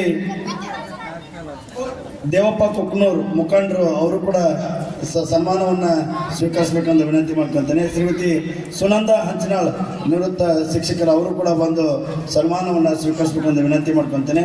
ಶ್ರೀ ಶಂಕರ್ ಕುಕ್ನೂರ್ ಹಿರಿಯ ಸಾಹಿತಿಗಳು ಅವರು ಕೂಡ ಸನ್ಮಾನವನ್ನು ಸ್ವೀಕರಿಸಬೇಕಂತ ವಿನಂತಿ ಮಾಡ್ಕೊತೇನೆ. ಅದೇ ರೀತಿಯಾಗಿ ಶ್ರೀ AS ಹಿರೇಮಠ್, ಶ್ರೀಮತಿ ಮಹಾಂತಮ್ಮ ಸಜ್ಜನರ್ ಅವರು ಕೂಡ ಸನ್ಮಾನವನ್ನು ಸ್ವೀಕರಿಸಬೇಕಂತ ವಿನಂತಿ ಮಾಡ್ಕೊತೇನೆ. ಶ್ರೀಮತಿ ಶಾರದಾ ರವಿ ಕುಲಕರ್ಣಿ ಅವರು ಕೂಡ ಸನ್ಮಾನವನ್ನು ಸ್ವೀಕರಿಸಬೇಕು. ಶ್ರೀ ಡಾಕ್ಟರ್ ನಿಂಗು ಸೊಲ್ಗಿ ಮಕ್ಕಳ ಸಾಹಿತ್ಯ ಅವರು ಕೂಡ ಸನ್ಮಾನವನ್ನು ಶ್ರೀ SR ಚಿಗರಿ ಪ್ರಾಚಾರ್ಯ ಸರ್ಕಾರಿ ಪ್ರಥಮ ಕಾಲೇಜ್ ಅವರು ಕೂಡ ಬಂದು ಸನ್ಮಾನವನ್ನು ಸ್ವೀಕರಿಸಬೇಕಂತ ವಿನಂತಿ ಮಾಡ್ಕೊತೀನಿ. ಶ್ರೀ ಡಾಕ್ಟರ್ ಸಂಗಯ್ಯ ಶಿರೋರ್ಮಠ್ ಅವರು ಬಂದು ಸನ್ಮಾನವನ್ನು ಸ್ವೀಕರಿಸಬೇಕೆಂದು ವಿನಂತಿ ಮಾಡ್ಕೊತೀನಿ. ಶ್ರೀ ಡಾಕ್ಟರ್ CV ವಾಚದಮಠ ವೈದ್ಯರು ಅವರು ಬಂದು ಸನ್ಮಾನವನ್ನು ಸ್ವೀಕರಿಸಬೇಕೆಂದು ವಿನಂತಿ ಮಾಡ್ಕೊತೀನಿ. ಶ್ರೀ ಶಿವಲಿಂಗಯ್ಯ ಹಿರೇಮಠ ಅವರು ಕೂಡ ಸನ್ಮಾನ ಸ್ವೀಕರಿಸಬೇಕು. ಶ್ರೀ ಡಾಕ್ಟರ್ ಗಣೇಶ್ ಮೇವುಂಡಿ ಜನಪ್ರಿಯ ಮಕ್ಕಳ ವೈದ್ಯರು ಅವರು ಕೂಡ ಸನ್ಮಾನವನ್ನು ಸ್ವೀಕರಿಸಬೇಕು. ಶ್ರೀ ವಿಜಯಕುಮಾರ್ ಸೇಳಿನ್ ಹಿರಿಯ ಮುಖಂಡರು ಅವರು ಕೂಡ ಸನ್ಮಾನವನ್ನು ಸ್ವೀಕರಿಸಬೇಕು. ಡಾಕ್ಟರ್ ಲಕ್ಷ್ಮಣ್ ಪೂಜಾರ್ ಜನಪ್ರಿಯ ವೈದ್ಯರು ಅವರು ಬಂದು ಸನ್ಮಾನವನ್ನು ಸ್ವೀಕರಿಸಬೇಕು. ಶ್ರೀ ರಜನಿಕಾಂತ್ ದೇಸಾಯಿ ಅವರು ಕೂಡ ಬಂದು ಸನ್ಮಾನವನ್ನು ಸ್ವೀಕರಿಸಬೇಕು. ಶ್ರೀ ರಾಮಕೃಷ್ಣ ದೊಡ್ಡಮನಿ ಅವರು ಕೂಡ ಬಂದು ಸನ್ಮಾನ ಸ್ವೀಕರಿಸಬೇಕು. ಶ್ರೀ MV ಸೂಡಿ ಅವರು ಬಂದು ಸನ್ಮಾನ ಸುನೀಲ್ ಯಾಡಗಿ ಹಾಗೂ ಶ್ರೀ BF ET ನಿವೃತ್ತ ಶಿಕ್ಷಕರು ಅವರು ಬಂದು ಸನ್ಮಾನವನ್ನು ಸ್ವೀಕರಿಸಬೇಕೆಂದು ಅವರಲ್ಲಿ ನಾವು ವಿನಂತಿ ಮಾಡ್ಕೊಳ್ತೇನೆ. ಶ್ರೀ KK ಬಿಳಿಮಗ್ಗದ ವರದಿಗಾರರು ಪ್ರಜಾವಾಣಿ ಅವರು ಕೂಡ ಬಂದು ಸನ್ಮಾನವನ್ನು ಸ್ವೀಕರಿಸಬೇಕು. ಶ್ರೀ NH ಮುಂಡ್ರಿಗಿ ಅವರು ಕೂಡ ಬಂದು ಸನ್ಮಾನವನ್ನು ಸ್ವೀಕರಿಸಬೇಕು. ಶ್ರೀಮತಿ ಅನುಸೂಯ ಅಂಗಡಿ ಅವ್ರ ಕುಟುಂಬದವರು ಬಂದು ಸನ್ಮಾನವನ್ನು ಸ್ವೀಕರಿಸಬೇಕೆಂದು ವಿನಂತಿದೆ. CS ಅರ್ಶನಾಳ್ ಗುರುಗಳು ಅವರು ಬಂದು ಸನ್ಮಾನವನ್ನು ಸ್ವೀಕರಿಸಬೇಕೆಂದು ಅವರಲ್ಲಿ ನಾವು ಕಳಕಳಿಯಲ್ಲಿ ವಿನಂತಿಯನ್ನು ಮಾಡ್ಕೊಳ್ತೀವಿ. ದಯಮಾಡಿ ತಾವು ವೇದಿಕೆ ಒಂದು ಸನ್ಮಾನವನ್ನು ಸ್ವೀಕರಿಸಬೇಕು. ಶ್ರೀ ಲಿಂಗರಾಜ್ ದಾವಣಗೆರೆ ಅವರು ಕೂಡ ಸನ್ಮಾನವನ್ನು ಸ್ವೀಕರಿಸಬೇಕೆಂದು ವಿನಂತಿ ಮಾಡ್ಕೊಳ್ತೀನಿ. ಶ್ರೀ ಆನಂದ್ ಕುಲಕರ್ಣಿ ಅವರು ಬರಬೇಕು. ಶ್ರೀ ಅಕ್ಕಮ್ಮ ಕೊಟ್ರ ಶೆಟ್ಟರ್ ಶಿಕ್ಷಕರು ಅವರು ಕೂಡ ಸನ್ಮಾನ ಸ್ವೀಕರಿಸಬೇಕು. ಶ್ರೀ ಅಮೀನ್ ಸಾಬ್ ಬಿಸ್ನಾಳಿ ಕನ್ಯಾವರ್ತಕರು ಅವರು ಕೂಡ ಸನ್ಮಾನ ಸ್ವೀಕರಿಸಬೇಕು. ಶ್ರೀ VC ಹಂಪಿಮಠ್ ವಕೀಲರು ಅವರು ಬಂದು ಸನ್ಮಾನ ಸ್ವೀಕರಿಸಬೇಕು. ಡಾಕ್ಟರ್ ಲಕ್ಷ್ಮಣ್ ಪೂಜಾರ್ ಅವರು ಬಂದು ಸನ್ಮಾನವನ್ನು ಸ್ವೀಕರಿಸಬೇಕೆಂದು ವಿನಂತಿಕೊಳ್ತೇನೆ. ಶ್ರೀ MR ಕುಲಕರ್ಣಿ ನಿವೃತ್ತ ಉಪನ್ಯಾಸಕರು ಅವರು ಕೂಡ ಬಂದು ಸನ್ಮಾನವನ್ನು ಸ್ವೀಕರಿಸಬೇಕೆಂದು ಅವರಲ್ಲಿ ನಾನು ನೆರವೇರ್ತೇನೆ. ನಂತರದಲ್ಲಿ RK ರಾಯನಗೌಡರು, ಯುವರಾಜ್ ಮುಂಡ್ರಿಗಿ, ಪ್ರದೀಪ್ ಜೋಶಿ ಬಾಗಲಕೋಟೆ ವಕೀಲರು, VM ಪಾಟೀಲ್ ಪ್ರಾಚಾರ್ಯರು, ಶರಣಪ್ಪ ಕಲ್ಕೇರಿ, ಶ್ರೀಸಲ್ ಸಾಮಠರ್, ಸುಧೀರ್ ಹುಯಿಗೋಳ್, ಜ್ಯೋತಿ ನಾಗರಾಜ್ ಹಾನಗಲ್, V ಸೀತಾರಾಮ್ ರಾಜು, ಬಸವರಾಜ್ ಕಲ್ಕುಡ್ಗರ್, ವೆಂಕಟಪ್ಪ ನಾಯಕ, ಈರಣ್ಣ ಒಡ್ಡಟ್ಟಿ ಅವರು ಬಂದು ಸನ್ಮಾನ ಸ್ವೀಕರಿಸಿದ. ನೆಕ್ಸ್ಟ್ದಲ್ಲಿ ಆನಂದ್ ಜಯಪ್ಪ ನಾಡಗೌಡ್, ಅಂದಪ್ಪ ಹಾರುಗೇರಿ, ವಿಶ್ವನಾಥ್ ಉಳ್ಳಾಗಡ್ಡಿ, ಯಲ್ಲಪ್ಪ ಗಣಾಚಾರಿ, ಆನಂದ್ ಬನ್ನಿಕೋಪ್, ಜಯಣ್ಣ ಗುಜ್ಜಲ್, ಚಂದ್ರಪ್ಪ ಅಳವಂಡಿ ಅವರು ಕೂಡ ಬಂದು ಸನ್ಮಾನ ಸ್ವೀಕರಿಸಬೇಕು.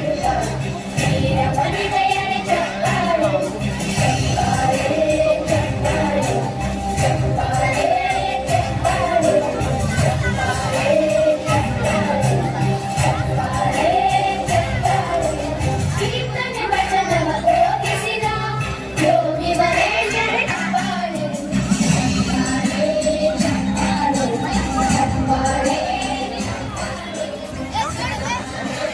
ಸನ್ಮಾನಿತರಿಗೆ ಪ್ರೋತ್ಸಾಹ ಕೊಡಬೇಕು.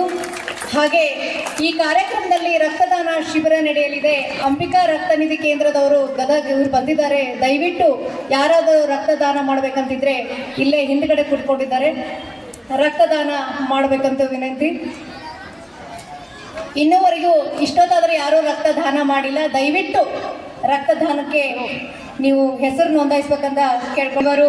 ವಿಷಯ 2 ಮುಂಡರಗಿ ತಾಲೂಕಾ ಶಾಸನಗಳನ್ನು ಎಂಬ ವಿಷಯವನ್ನು ಮಂಡಿಸಲಿದ್ದಾರೆ. ಕೇವಲ 15 ನಿಮಿಷ. ಎಲ್ಲರಿಗೂ ನಮಸ್ಕಾರ. ಮುಂಡರಗಿ ನಗರದಲ್ಲೇ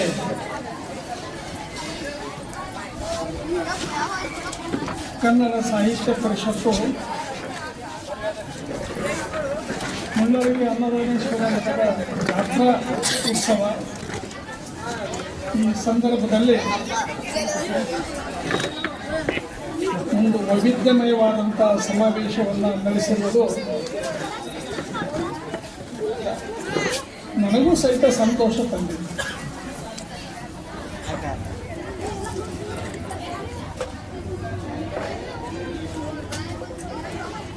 ಈಗ ನಾನು 2ನೇ ಭಾಷಣಕಾರನಾಗಿ ಈ ವಿಚಾರ ಸಂಕಿರಣದಲ್ಲಿ ನನ್ನ ವಿಷಯವನ್ನು ಮಂಡಿಸಲಿದ್ದೇನೆ. ಇಂಥ ಒಂದು ಸಮ್ಮೇಳನದಲ್ಲಿ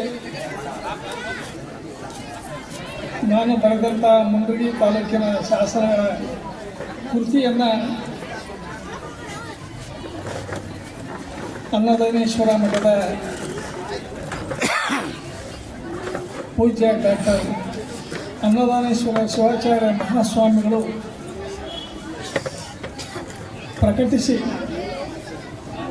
ಅದನ್ನು ಈ ಸಮಾರಂಭದಲ್ಲಿ ಬಿಡುಗಡೆಗೊಳಿಸಿದರು.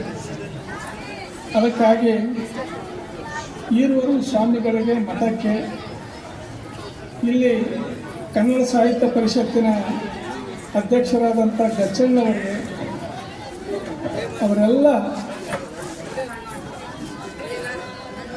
ಮಿತ್ರರಿಗೆ, ಸದಸ್ಯರಿಗೆ, ವಿದ್ಯಾರ್ಥಿಗಳಿಗೆ, ನಿಮಗೆ ಎಲ್ಲರಿಗೂ ನನ್ನ ಹೃತ್ಪೂರ್ವಕವಾದಂಥ ಧನ್ಯವಾದಗಳು. ನಾನು ಪುಸ್ತಕ ಅಷ್ಟೇ ರಿಲೀಸ್ ಮಾಡ್ತಾರೆ ಅಂತ ಅಂದ್ಕೊಂಡಿದ್ದೆ, ಆದರೆ ಈ ಒಂದು ಗೋಷ್ಠಿಯಲ್ಲಿ ನಾ ಪ್ರಬಂಧ ಮಂಡಿಸಬೇಕು ಅಂತಕ್ಕಂಥ ವಿಚಾರ ನನಗಿರಲಿಲ್ಲ. ಕೇಳಿದ್ದಾರೆ 15 ನಿಮಿಷದಲ್ಲಿ ನೀವು ನಿಮ್ಮ ಪ್ರಬಂಧವನ್ನು ಮಂಡಿಸಬೇಕು ಅಂತೇಳಿ. ಪ್ರಯತ್ನ ಮಾಡ್ತೇನೆ ನಿಗದಿತ ವೇಳೆಯಲ್ಲಿ ಮುಗಿಸಲಿಕ್ಕೆ. ಶಾಸನಗಳು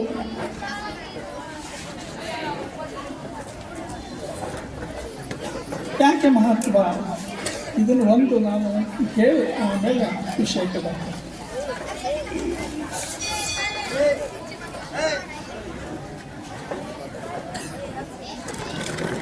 ನಮ್ಮ ದೇಶದ ಚರಿತ್ರೆಯ ಬಗ್ಗೆ ಬ್ರಿಟಿಷರ ಆಳ್ವಿಕೆ ಶುರುವಾದಾಗ ಅನೇಕ ದೊಡ್ಡ ಬ್ರಿಟಿಷ್ ವಿದ್ವಾಂಸರು ಭಾರತ ದೇಶದ ಚರಿತ್ರೆ ವಿಜಯನಗರ ಕಾಲದಿಂದ ಆರಂಭವಾಗುತ್ತೆ.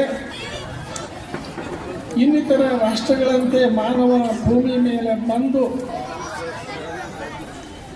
ಜೀವನ ಯಾವಾಗ ಆರಂಭ ಮಾಡಿದ ಅವತ್ತಿನಿಂದ ನಮ್ಮ ಭಾರತದ ಚರಿತ್ರೆ ಆರಂಭವಾಗುತ್ತೆ ಅಂತಕ್ಕಂಥದ್ದು ಈಗ ನಾವು ಸ್ಪಷ್ಟಗೊಳಿಸಿದ್ದೇವೆ. ಆ ಹಿನ್ನೆಲೆಯಲ್ಲಿ ನಮ್ಮ ದೇಶದ ಚರಿತ್ರೆಯನ್ನು ಒಂದು ಕಡೆ ಇತಿಹಾಸ ಪೂರ್ವ ಸಂಸ್ಕೃತಿ ಅಂತ ಕರೀತೇವೆ,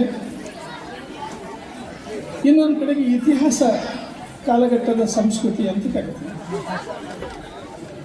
ಇತಿಹಾಸ ಕಾಲ ಪೂರ್ವದ ಸಂಸ್ಕೃತಿ ಅಂತ ನಾವು ಹೇಳಿದಾಗ ಅಲ್ಲಿ ಯಾವುದೇ ಬರವಣಿಗೆಯ ದಾಖಲೆಗಳಿಲ್ಲದೆ ಕೇವಲ ಮೂಕ ಪ್ರೇಕ್ಷಕರಂತಿರುವ ಪುರಾತತ್ವ ಪುರಾವೆಗಳ ಹಿನ್ನೆಲೆಯಲ್ಲಿ ವೈಜ್ಞಾನಿಕವಾದಂಥ ಸಂಶೋಧನೆ, ಅಧ್ಯಯನ ಪ್ರಕಟಣೆ ಮಾಡಿ ನಾವು ಅದರ ಒಂದು ಸ್ಥಿತ್ಯಂತರವನ್ನು ಸ್ಪಷ್ಟಗೊಳಿಸಿದ್ದೇವೆ. ಇತಿಹಾಸ ಕಾಲ ಅಂದ ತಕ್ಷಣ ಯಾವಾಗ ಬರವಣಿಗೆ ಶುರುವಾಯಿತು, ಇಲ್ಲಿ ನಾವು ಇತಿಹಾಸ ಅಂದರೆ ಏನು ಅನ್ನೋದನ್ನು ಅರ್ಥ ಮಾಡ್ಕೋಬೇಕು. ಇತಿಹಾಸ ಹೀಗೆ ಇತ್ತು ಅಂತಕ್ಕಂಥದ್ದು ಹೇಗೆ ನಾವು ಸ್ಪಷ್ಟಗೊಳಿಸ್ತೀವಂದರೆ ಆಧಾರವನ್ನು ಇಟ್ಟುಕೊಂಡು ಸ್ಪಷ್ಟಗೊಳಿಸ್ತೀವಿ. ಆ ಆಧಾರನೇ ಬರವಣಿಗೆಯ ಆಕರ, ದಾಖಲೆ. ಆ ಬರವಣಿಗೆಯ ಆಕರವೇ ನಮಗೆ ಒಂದು ಕಡೆಗೆ ಸಾಹಿತ್ಯಿಕ ಬರವಣಿಗೆ, ಮತ್ತೊಂದು ಶಾಸನಗಳ ಬರವಣಿಗೆ. ಇವುಗಳನ್ನು ಮುಖ್ಯವಾಗಿ ನಾವು ಎಲ್ಲ ಅಭಿಪ್ರಾಯಗಳನ್ನು ಸ್ಪಷ್ಟಗೊಳಿಸಲಿಕ್ಕೆ ಬಳಸ್ತೇವೆ. ಆ ಶಾಸನಗಳು ನಮ್ಮ ದೇಶದಲ್ಲಿ ಯಾವ ಕಾಲದಿಂದ ಸಿಗ್ತವೆ ಅಂತ ಹೇಳಿದರೆ ನಾವು ಹರಪ್ಪ ಇದಕ್ಕೆ ಹೋಗ್ತೇವೆ. ಕ್ರಿಸ್ತಪೂರ್ವ 2500 ವರ್ಷ ಹಿಂದಿನಿಂದ ಹೋಗ್ತೇವೆ. ಆದರೆ ಆ ಕಾಲದ ಶಾಸನಗಳ ಭಾಷೆ, ಲಿಪಿ ಇವುಗಳ ಬಗ್ಗೆ ಇನ್ನೂ ಸಹಿತ ಪ್ರಯತ್ನಗಳು, ಸಂಶೋಧನೆಗಳು ನಡೆದಿವೆ ಅಂತಕ್ಕಂಥದ್ದನ್ನು ಇಲ್ಲಿ ನಿಮಗೆ ಗೊತ್ತಿರಬೇಕು. ಹೀಗಾಗಿ ನಿಶ್ಚಲವಾದಂಥ ಚರಿತ್ರೆಯನ್ನು, ರಾಜಕೀಯ ಇರ್ಬೋದು, ಸಾಂಸ್ಕೃತಿಕ ಚರಿತ್ರೆ ಇರ್ಬೋದು, ಅದನ್ನು ಕಟ್ಟಿಕೊಳ್ಳಲಿಕ್ಕೆ ಇನ್ನೂ ಸಾಧ್ಯವಾಗಿಲ್ಲ. ಯಾವ ಕಾಲದಿಂದ ನಿಶ್ಚಲವಾದಂಥ ಚರಿತ್ರೆಯನ್ನು ಕಟ್ಟಿದ್ದಾರೆ ಅಂತಕ್ಕಂಥ ಒಂದು ಪ್ರಶ್ನೆಯನ್ನು ಕೇಳಿದರೆ ನಮಗೆ ಗೊತ್ತಿದ್ದಂಥ ಬರವಣಿಗೆಯ ದಾಖಲೆ, ಶಾಸನಗಳು ಅತ್ಯಂತ ಪ್ರಾಚೀನವಾಗಿ ಕಾಣ್ತಕ್ಕಂಥದ್ದು ಸುಮಾರು ಕ್ರಿಸ್ತಪೂರ್ವ 4ನೇ ಶತಮಾನದಿಂದ ಚಂದ್ರಗುಪ್ತ ಮೌರ್ಯರು ಹೊರಡಿಸಿದಂಥ ತಾಮ್ರಪಟ ಇರಬಹುದು. ಆನಂತರ ಬಿಂದುಸಾರನ ಮಗನಾದ ಅಶೋಕ ಹೊರಡಿಸಿದಂಥ ಅನೇಕ ಶಾಸನಗಳು ಇರಬಹುದು. ಈ ಕಾಲಘಟ್ಟದಿಂದ ನಾವು ಇತಿಹಾಸ ಕಾಲದ ಆರಂಭಿಕ ಘಟ್ಟ ಅಂತ ಒಪ್ಕೊಂಡಿದ್ದೇವೆ. ಅಲ್ಲಿನಿಂದ ನಮಗೆ ಇಲ್ಲಿಯವರೆಗೆ ನಡೆದು ಬಂದ ದಾರಿಯ ಬಗ್ಗೆ ಚಿಂತನೆ ಮಾಡಿದಾಗ ಅಲ್ಲಿ 3 ಕಾಲಘಟ್ಟಗಳನ್ನಾಗಿ ವಿಭಾಗ ಮಾಡ್ತೀವಿ. ಒಂದು ಪ್ರಾಚೀನ ಇತಿಹಾಸ ಕಾಲ, ಎರಡನೇದು ಮಧ್ಯಯುಗೀನ ಇತಿಹಾಸ ಕಾಲ, ಮೂರನೇದು ಅಂತ್ಯ ಆಧುನಿಕ ಇತಿಹಾಸ ಕಾಲ. ಈ ಒಂದು ಕಾಲಘಟ್ಟದ ಚೌಕಟ್ಟಿನಲ್ಲಿ ನಮಗೆ ಭಾರತೀಯ ಚರಿತ್ರೆಯ ಸಂಪುಟಗಳು ಹೊರಬಂದಿದ್ದವು, ಲೇಖನಗಳು ಹೊರಬಂದವು. ಕರ್ನಾಟಕ ಚರಿತ್ರೆಗೆ ಸೀಮಿತವಾದಂಥ ಅನೇಕ ಕೃತಿಗಳು ಹೊರಬಂದಿವೆ. ಜಿಲ್ಲಾವಾರು ಕೃತಿಗಳು ಸಹಿತ ಬಂದಿವೆ, ಸ್ಥಳೀಯವಾರು ಬಂದಿವೆ, ಪ್ರಾಂತೀಯವಾಗಿ ಬಂದಿವೆ. ಒಟ್ಟಾರೆ ಈ ಎಲ್ಲ ಕೃತಿಗಳಲ್ಲಿ ಆಕರಗಳನ್ನು ಬಳಸಿ ಹೆಚ್ಚಿನ ಕೃತಿಗಳು ಹೊರಬಂದಿರ್ತಕ್ಕಂಥದ್ದನ್ನು ನಾವು ತಿಳ್ಕೊಂಡಿದ್ದೇವೆ. ಯಾರೇ ಸುಮ್ಮನೆ ಕಟ್ಟುಕತೆ ಬರೆದು ಚರಿತ್ರೆ ಬರೆದಿದ್ದಾರೆ ಅಂತಕ್ಕಂಥ ಅಭಿಪ್ರಾಯ ಈಗಿಲ್ಲ. ಆ ದಿಶೆಯಲ್ಲಿ ನಾವು ಗದಗ ಜಿಲ್ಲೆ ಬಂದರೆ, ಗದಗ ಜಿಲ್ಲೆಯ ಶಾಸನಗಳು ನಮಗೆ ಯಾವ ಕಾಲದಿಂದ ಆರಂಭವಾಗುತ್ತೆ? ನಾನು ಆಗಲೇ ಹೇಳಿದೆ, ಇತಿಹಾಸ ಪ್ರಾಚೀನ ಕಾಲ ಮೌರ್ಯರ ಕಾಲದಿಂದ ಅಂತ. ಇಲ್ಲಿವರೆಗೂ ನಮಗೆ ಗದಗ ಜಿಲ್ಲೆಯಲ್ಲಿ ಮೌರ್ಯರ ಕಾಲದ ಶಾಸನಗಳು ಸಿಕ್ಕಿಲ್ಲ, ಅಶೋಕನ ಶಾಸನಗಳು ಸಿಕ್ಕಿಲ್ಲ. ಪಕ್ಕಕ್ಕೆ ಕೊಪ್ಪಳದಲ್ಲಿ ಸಿಕ್ಕಂಥ 2 ಮೈನರ್ ಎಡಿಕ್ಟ್ಸ್ ನಾವು ಇಲ್ಲಿ ನೆನಪು ಮಾಡ್ಬೋದು. ಆದರೆ ಆ ರೀತಿಯ ಶಾಸನಗಳು ಮೇಜರ್ ಇರ್ಬೋದು, ಮೈನರ್ ಇರ್ಬೋದು, ಪಿಲ್ಲರ್ ಇರ್ಬೋದು, ಕೇವ್ ಇರ್ಬೋದು, ಇವು ಇನ್ನೂ ಸಿಕ್ಕಿಲ್ಲ ಅನ್ನೋದು ನಮಗೆ ಗೊತ್ತಿರಬೇಕು. ಅಂದರೆ ಈ ಕಾಲದಲ್ಲಿ ಹಾಗಾದರೆ ಜನವಸತಿ ಇರಲಿಲ್ವೇ? ಜನವಸತಿ ಇತ್ತು, ಸಂಸ್ಕೃತಿ ಇತ್ತು, ರಾಜಕೀಯ ಆಡಳಿತ ವ್ಯವಸ್ಥೆ ಇತ್ತು. ಆದರೆ ಅದನ್ನು ಸ್ಪಷ್ಟೀಕರಿಸ್ತಕ್ಕಂಥ ಶಾಸನಗಳು ನಮಗೆ ಇನ್ನೂ ಸಿಕ್ಕಿಲ್ಲ. ಈ ಒಂದು ಮೌರ್ಯರ ಆಳ್ವಿಕೆಯ ಕಾಲದ ನಂತರ ಈ ನಮ್ಮ ಗದಗ ಜಿಲ್ಲೆಯಲ್ಲಿ ಶಾತವಾಹನರ ಆಳ್ವಿಕೆ ಕಾಲದ ಶಾಸನಗಳು, ಒಂದು ಶಾಸನ ನಮಗೆ ಬೆಳಗ್ಗೆ ಬಂದಿದ್ದನ್ನು ಇಲ್ಲಿ ನೆನಪು ಮಾಡಬೇಕಾಗುತ್ತೆ. ಅದು ನರಗುಂದ ತಾಲೂಕು ಹೊನ್ನೂರು ಹತ್ತಿರ ವಾಸನ ಇದೆ, ಮಲಪ್ರಭಾ ನದಿ ದಂಡೆ ಮೇಲೆ ಇದೆ. ಆ ವಾಸನ ಹಾಳು ವಾಸನ ಆಗಿದೆ. ಆ ಒಂದು ಸ್ಥಳದಲ್ಲಿ ಒಂದು ಶಾಸನ ಸಿಕ್ಕಿದೆ. ಆ ಶಾಸನ ಶಾತವಾಹನ ಅರಸ ಚಂದ್ರಶಿವ ಶಾತಕರ್ಣಿ ಹೊರಡಿಸಿದಂಥದ್ದು. ಆದರೆ ಈ ಮುಂಡ್ರಿಗಿ ತಾಲೂಕಿಂದು ಶಾತವಾಹನ ಕಾಲದ ಶಾಸನಗಳು ಸಿಕ್ಕಿಲ್ಲ, ಆದರೆ ಜನೌಷಧಿಯ ಪುರಾವೆಗಳು ಸಿಕ್ಕಿದವು. ಇನ್ನೂ ಪ್ರಾಚೀನಕ್ಕೆ ಹೋದರೆ ನಾ ಹೇಳಿದೆ ಶಿಲಾ ಸಂಸ್ಕೃತಿ ಅಂತ ಹೇಳಿ, ಶಿಲಾ ಸಂಸ್ಕೃತಿ ಅನೇಕ ನೆಲೆಗಳು, ಅದರಲ್ಲಿ ನಮಗೆ ಭೂತ ದೀಪಗಳು ಈ ಭಾಗದಲ್ಲಿ ಅನೇಕ ಸಿಕ್ಕಿದವು. ಮೊದಲು ಯಾವುದೇ ಪರಿಚಯ ಇರಲಿಲ್ಲ. ನಾನು ಏನೋ ಒಂದು ಅಭಿಮಾನದಿಂದ ಹೇಳ್ತೇನೆ ಅಂತಲ್ಲ, ನಮ್ಮ ಕರ್ನಾಟಕ ವಿಶ್ವವಿದ್ಯಾಲಯದ UP ಪ್ರಾಜೆಕ್ಟ್ UGC ಪ್ರಾಜೆಕ್ಟ್ನಿಂದ ನಾವು ಉತ್ತರ ಕರ್ನಾಟಕದಲ್ಲಿ 4 ಜಿಲ್ಲೆಗಳ ಹಳ್ಳಿಗಳ ಪುರಾತತ್ವ, ಪರಂಪರೆ, ಇತಿಹಾಸ ಇವುಗಳ ಬಗ್ಗೆ ಸರ್ವೇಕ್ಷಣೆ ಕಾರ್ಯವನ್ನು ಕೈಗೊಂಡಾಗ ಅನೇಕ ಪುರಾವೆಗಳು ಈ ತಾಲೂಕಿನಲ್ಲಿ ಸಿಕ್ಕಿವೆ. ಆದರೆ ಶಾಸನಕ್ಕೆ ಸೀಮಿತವಾಗಿ ಇಲ್ಲಿ ಹೇಳಬೇಕಂದ್ರೆ ನಮಗೆ ಶಾತವಾಹನ ಕಾಲದ ಶಾಸನಗಳು ಸಿಕ್ಕಿಲ್ಲ. ಬೇರೆ ಭಾಗದಲ್ಲಿ ಸಿಕ್ಕಿದವು ಈ ಜಿಲ್ಲೆಯಲ್ಲಿ. ಅದೇ ನಿಮಗೆ ಹೇಳಿದ ವಾಸನ. ಆನಂತರ ನಾವು ಕದಂಬರ ಕಾಲ ಹೇಳ್ತೀವಿ, ಆದಿ ಕದಂಬರ ಕಾಲದ್ದು, ಬನವಾಸಿ ಕದಂಬರ ಕಾಲದ್ದು ಅಂತ ಏನು ಹೇಳ್ತೀವಿ, ಅವು ಯಾವ ಪುರಾವೆಗಳು ಇಲ್ಲಿ ಸಿಕ್ಕಿಲ್ಲ.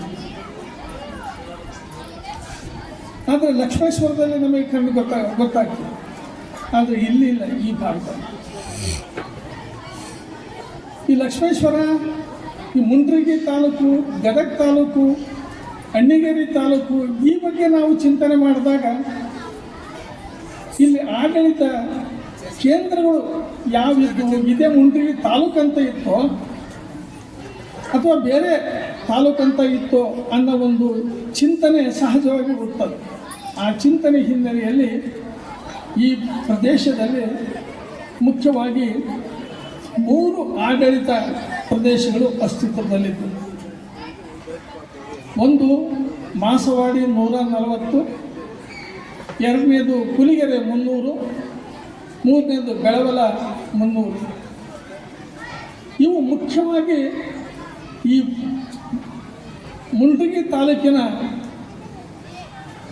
ಅನೇಕ ಪ್ರಾಚೀನ ಹಳ್ಳಿಗಳ ಒಳಗಡೆ ಇವು ಇದ್ದದ್ದು ಗೊತ್ತಾಗ್ತದೆ. ಆದರೆ ಹೆಚ್ಚಿನ ಹಳ್ಳಿಗಳು ಈ ಮಾಸವಾಡಿ 140 ನಾಡಿನಲ್ಲಿ ಇದ್ದವು ಅನ್ನೋದು ಗೊತ್ತಾಗ್ತದೆ. ಕೇವಲ ಕಡಿಮೆ ಸಂಖ್ಯೆಯ ಊರುಗಳು ಲಕ್ಷ್ಮೇಶ್ವರ ಪುಲಿಗೆರೆ ನಾಡಿನ ರಾಜಧಾನಿಯಾಗಿತ್ತು. ಆ ಪುಲಿಗೆರೆ 300 ನಾಡಿನ ಕೆಲವು ಹಳ್ಳಿಗಳು ಇದ್ದದ್ದು ಗೊತ್ತಾಗ್ತದೆ. ಅದರಲ್ಲಿ ನಾವು ಚಿಕ್ಕ ಒಡ್ಡಟ್ಟಿ ಉದಾಹರಣೆ ಕೊಡ್ಬೋದು. ಅಲ್ಲಿ ಬರ್ತಕ್ಕಂಥ 11-12ನೇ ಶತಮಾನದ ಶಾಸನದಲ್ಲಿ ಚಿಕ್ಕ ಒಡ್ಡಟ್ಟಿ ಪುಲಿಗೆರೆ ನಾಡಿನ ಒಂದು ಪ್ರಸಿದ್ಧ ರಾಜಧಾನಿ ಪಟ್ಟಣ ಆಗಿತ್ತು ಅಂತ ಬರ್ತದೆ. ಆದರೆ ರಾಜಧಾನಿ ಪುಲಿಗೆರೆಯ ರಾಜಧಾನಿ ಲಕ್ಷ್ಮೇಶ್ವರ ಆಗಿತ್ತು. ಆದರೆ ಶಾಸನದಲ್ಲಿ ಈ ಒಡ್ಡಟ್ಟಿ, ಚಿಕ್ಕ ಒಡ್ಡಟ್ಟಿ ಅಂತ ಏನು ಕರಿತೀವಿ, ಅದು ಒಡ್ಡಟ್ಟಿ ಅಂತಕ್ಕಂಥದ್ದನ್ನು ಶಾಸನದಲ್ಲಿ ಹೇಳಿರ್ತಕ್ಕಂಥದ್ದನ್ನು ಇಲ್ಲಿ ನೆನಪು ಮಾಡಬೇಕಾಗ್ತದೆ. ಈ ದೃಷ್ಟಿಕೋನದಲ್ಲಿ ನಾವು ಪಶ್ಚಿಮ ಭಾಗಕ್ಕೆ ಹೋದರೆ ಒಂದು ಕಡೆ ಹೇಳಿದೆ ಬೆಳವಲ 300. ಆ ಬೆಳವಲ ಮುಂದಿನ ರಾಜಧಾನಿ ಅಣ್ಣಿಗೇರಿ ಆಗಿತ್ತು. ಆ ಭಾಗದ ಕೆಲವು ಹಳ್ಳಿಗಳು ಇದರಲ್ಲಿ ಸೇರಿಕೊಂಡಿದ್ದವು ಅನ್ನೋದು ಒಂದು. ಹೀಗೆ ಇವೆಲ್ಲವುಗಳ ಒಂದು ಹಿನ್ನೆಲೆಯಲ್ಲಿ ಚಿಂತನೆ ಮಾಡಿದಾಗ ರಾಜಕೀಯ ಚರಿತ್ರೆ ಬಾದಾಮಿ ಚಾಲುಕ್ಯರ ಕಾಲದಲ್ಲೂ ಇಲ್ಲ. ಆದರೆ ಮುಂದೆ ರಾಷ್ಟ್ರಕೂಟರ ಕಾಲದಿಂದ ಈ ಭಾಗ ಕಾಣಿಸ್ಕೊಳ್ಳುತ್ತೆ. ಅದರಲ್ಲಿ ಮೇವುಂಡಿ ಬಹಳ ಮುಖ್ಯವಾದಂಥ ಸ್ಥಳ. ಇನ್ನೂ ಕೆಲವು ಕಡೆಗೆ ಒಂದೆರಡು ಗಜಲಕ್ಷ್ಮಿ ಶಿಲ್ಪದಲ್ಲೂ ಸಹಿತ ರಾಷ್ಟ್ರಕೂಟರ ಕಾಲದಲ್ಲಿ ಇವೆ. ಅದರ ಮೇವುಂಡಿ ಎಷ್ಟು ಪ್ರಸಿದ್ಧ ಆಗಿತ್ತು ಅಂತಂದರೆ ಮಾಸವಾಡಿ ನಾಡಿನ ರಾಜಧಾನಿ ಆಗಿತ್ತೇನೋ ಅಂತಕ್ಕಂಥ ಒಂದು ಅಭಿಪ್ರಾಯ ಈಗ ಬರ್ತಾ ಇದೆ. ಅಮೋಘ ವರ್ಷನ ಶಾಸನ ಅಲ್ಲಿದೆ. ಮುಂದೆ 2ನೇ ಕೃಷ್ಣನ ಆಳ್ವಿಕೆ ಕಾಲದ ಶಾಸನವೂ ಅಲ್ಲಿದೆ. ಆನಂತರ ಕೊಟ್ಟಿಗೆನ ಶಾಸನವೂ ಅಲ್ಲಿದೆ. ಹೀಗಾಗಿ ಮೇವುಂಡಿ ಭಾಳ ಪ್ರಸಿದ್ಧವಾದಂಥ ಒಂದು ರಾಜಕೀಯ ಮತ್ತು ಸಾಂಸ್ಕೃತಿಕ ಕೇಂದ್ರವಾಗಿತ್ತು ಅನ್ನೋದು ಅಲ್ಲಿ ಶಾಸನದಿಂದ ನಮಗೆ ಹೀಗಾಗಿ ಮುಂಡ್ರಿಗಿ ತಾಲೂಕಿನ ರಾಜಕೀಯ ಚರಿತ್ರೆ ಬಗ್ಗೆ ನಾವು ಚಿಂತನೆ ಮಾಡಿದಾಗ ಅದು ರಾಷ್ಟ್ರಕೂಟ ಕಾಲದಿಂದ ಆರಂಭವಾಯಿತು ಅನ್ನೋದನ್ನು ಸ್ಪಷ್ಟವಾಗಿ ಹೇಳಬೇಕು. ಮುಂಡ್ರಿಗಿ ತಾಲೂಕು ಇದು ಮುಂಡ್ರಿಗಿ ತಾಲೂಕು ಅದರ ಒಂದು ಕೆಲವು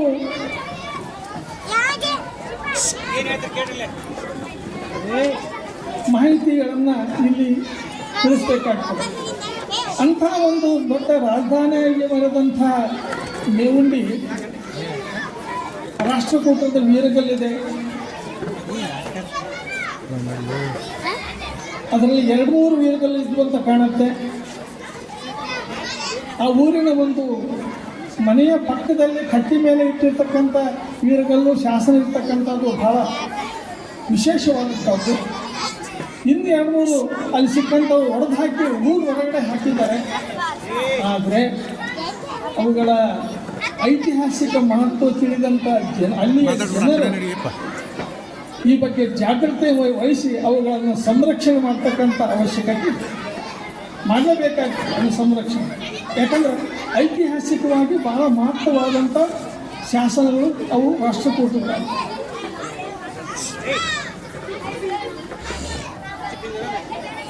ಇನ್ನು ಬಾದಾಮಿ ಚಾಲುಕ್ಯರ ರಾಷ್ಟ್ರಕೂಟ ಆದಮೇಲೆ ಕಲ್ಯಾಣ ಚಾಲುಕ್ಯರ ಆಳ್ವಿಕೆ ಸುಮಾರು 250 ವರ್ಷ ಇತ್ತು. ಈಗ ಮುಂಡ್ರಿಗಿ ತಾಲೂಕಿನಲ್ಲಿ ಇಲ್ಲಿದ್ದು ಕಂಡುಬಂಥ ಶಾಸನಗಳಲ್ಲಿ ನಾವು ನೋಡಿದಾಗ ಒಟ್ಟಾರೆ ಮುಂಡ್ರಿಗಿ ತಾಲೂಕಿನ ಪ್ರಕಟಿತ ಶಾಸನಗಳಲ್ಲಿ ಇನ್ನು ಒಂದು ಪ್ರಕಟಿತ ಅಪ್ರಕಟಿತ ಎರಡೂ ಸೇರಿಸ್ಕೊಂಡು ನಮ್ಮ ಕೃತಿಯಲ್ಲಿ ಹಾಕಿರೋದ್ರಿಂದ ಪ್ರಕಟಿತ ಶಾಸನಗಳನ್ನು ಅನುಲಕ್ಷಿಸಿ ಅನೇಕರು ಅಧ್ಯಯನ ಮಾಡಿರ್ಬೋದು.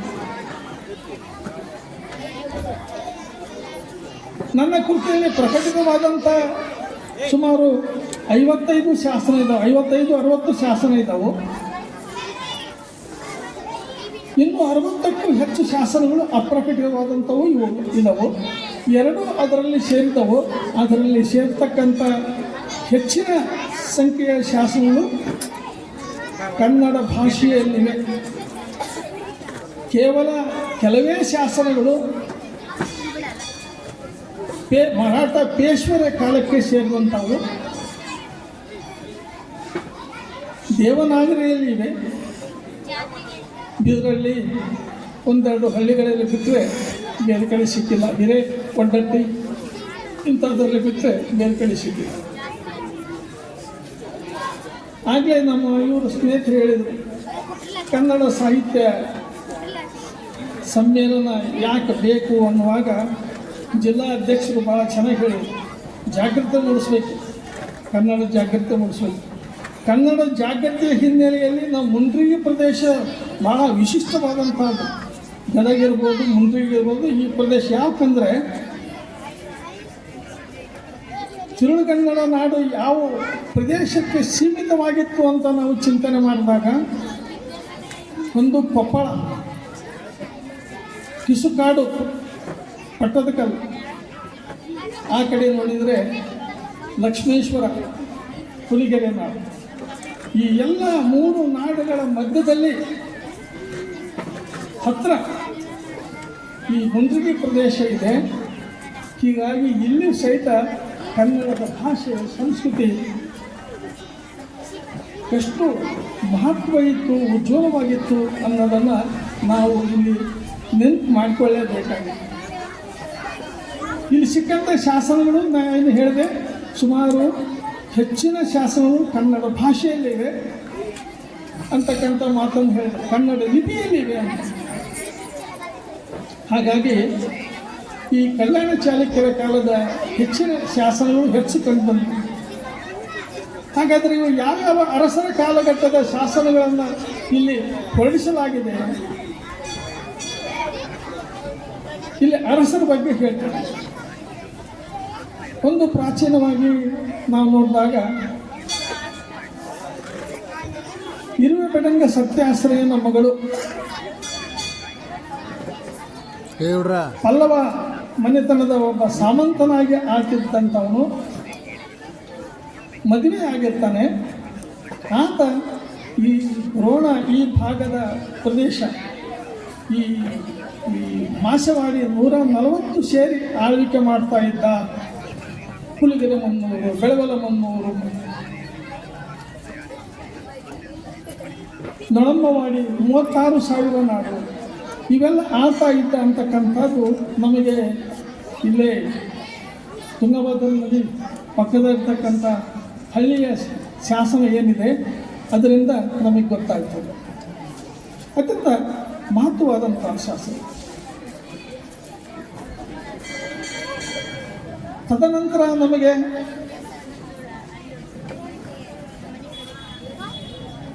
ದಶವರ್ಮನಿಗೆ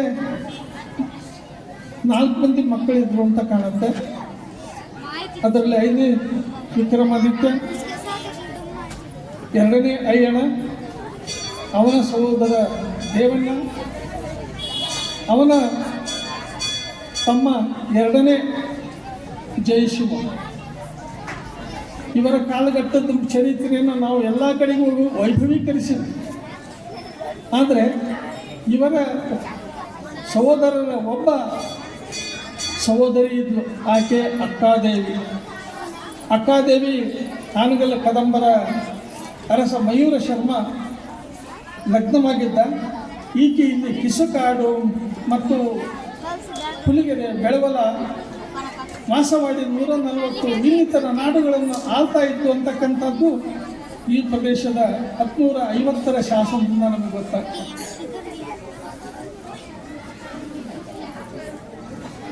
ಇಲ್ಲಿ ಕಿಸುಕಾಡು 70 ಆಕೆ ಮುಖ್ಯವಾಗಿ ಸೂಡಿ, ಸವಡಿ, ಈ ಬದಾಮಿ, ಮುನಗುಂದ ಈ ಪ್ರದೇಶಕ್ಕೆ ಸೀಮಿತವಾಗಿ ಆಕೆಗೆ ಆಳ್ವಿಕೆ ಇದ್ದದ್ದು ನಾವು ಹೆಚ್ಚು ತಿಳ್ಕೊಂಡಿದ್ವಿ. ಆದರೆ ಈ ಭಾಗಕ್ಕೂ ಸಹಿತ ಆಕೆದು ವಿಸ್ತಾರವಾಗಿತ್ತು ಅಂತಕ್ಕಂಥದ್ದು ಒಂದು ವಿಶೇಷವಾದಂಥ ಸಂಗತಿ. ಇದಾದ ನಂತರ 2ನೇ ಜಯಶಿವನ ಕಾಲದ ಕೆಲವು ಶಾಸನಗಳಿದ್ದವು. ಆನಂತರ ಅವನ ಮಗ 1ನೇ ಸೋಮೇಶ್ವರನ ಕಾಲದ ಶಾಸನಗಳು ಇಲ್ಲಿ ಅನೇಕ ಇದ್ದವು. ಆನಂತರ 6ನೇ ವಿಕ್ರಮಾದಿತ್ಯನ ಕಾಲದ ಶಾಸನಗಳು ಇದ್ದಾವೆ. ಆತ ಸುಮಾರು 50 ವರ್ಷ ಆಳ್ವಿಕೆ ನಡೆಸಿದ. ಸುಮಾರು 20ಕ್ಕಿಂತ ಹೆಚ್ಚು ರಾಣಿಯರನ್ನು ಲಗ್ನ ಮಾಡಿಕೊಂಡು ಆಡಳಿತ ವ್ಯವಸ್ಥೆಯನ್ನು ಗಟ್ಟಿಗೊಳಿಸಿಕೊಂಡು ಆನಂತರ ನಾವು ಮುಂದೆ 2ನೇ ಜಗದೇಕನ ಮಲ್ಲ ಕಾಲದ ವರ್ಷದಲ್ಲಿ ಬಳಸಿದಂಥ ಶಾಸನಗಳು ಇಲ್ಲಿದ್ದಾವೆ. ತದನಂತರ ನಾವು ಶೇವರ ಕಾಲದ ಆಳ್ವಿಕೆ ಶಾಸನ ಇದ್ದವು. ನಂತರ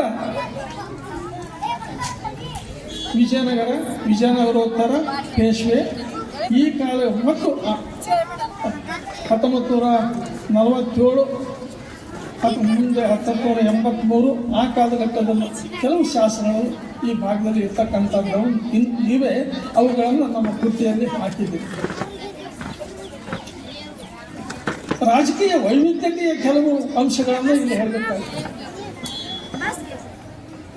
ಕಲ್ಯಾಣ ಚಾಲುಕ್ಯರ ಕಾಲದಲ್ಲಿ ದೊರೆತಂಥ ಈ ಮುಂಡಗಿ ತಾಲೂಕಿನ ಶಾಸನಗಳಲ್ಲಿ ಎಷ್ಟು ಮಹತ್ವವಾದಂಥ ಅಂಶಗಳಿದ್ದಾವೆ ಅಂದರೆ, ಇಲ್ಲಿ ದೋಣಿ ಅಂತಕ್ಕಂಥ ಒಂದು ಹಳ್ಳಿ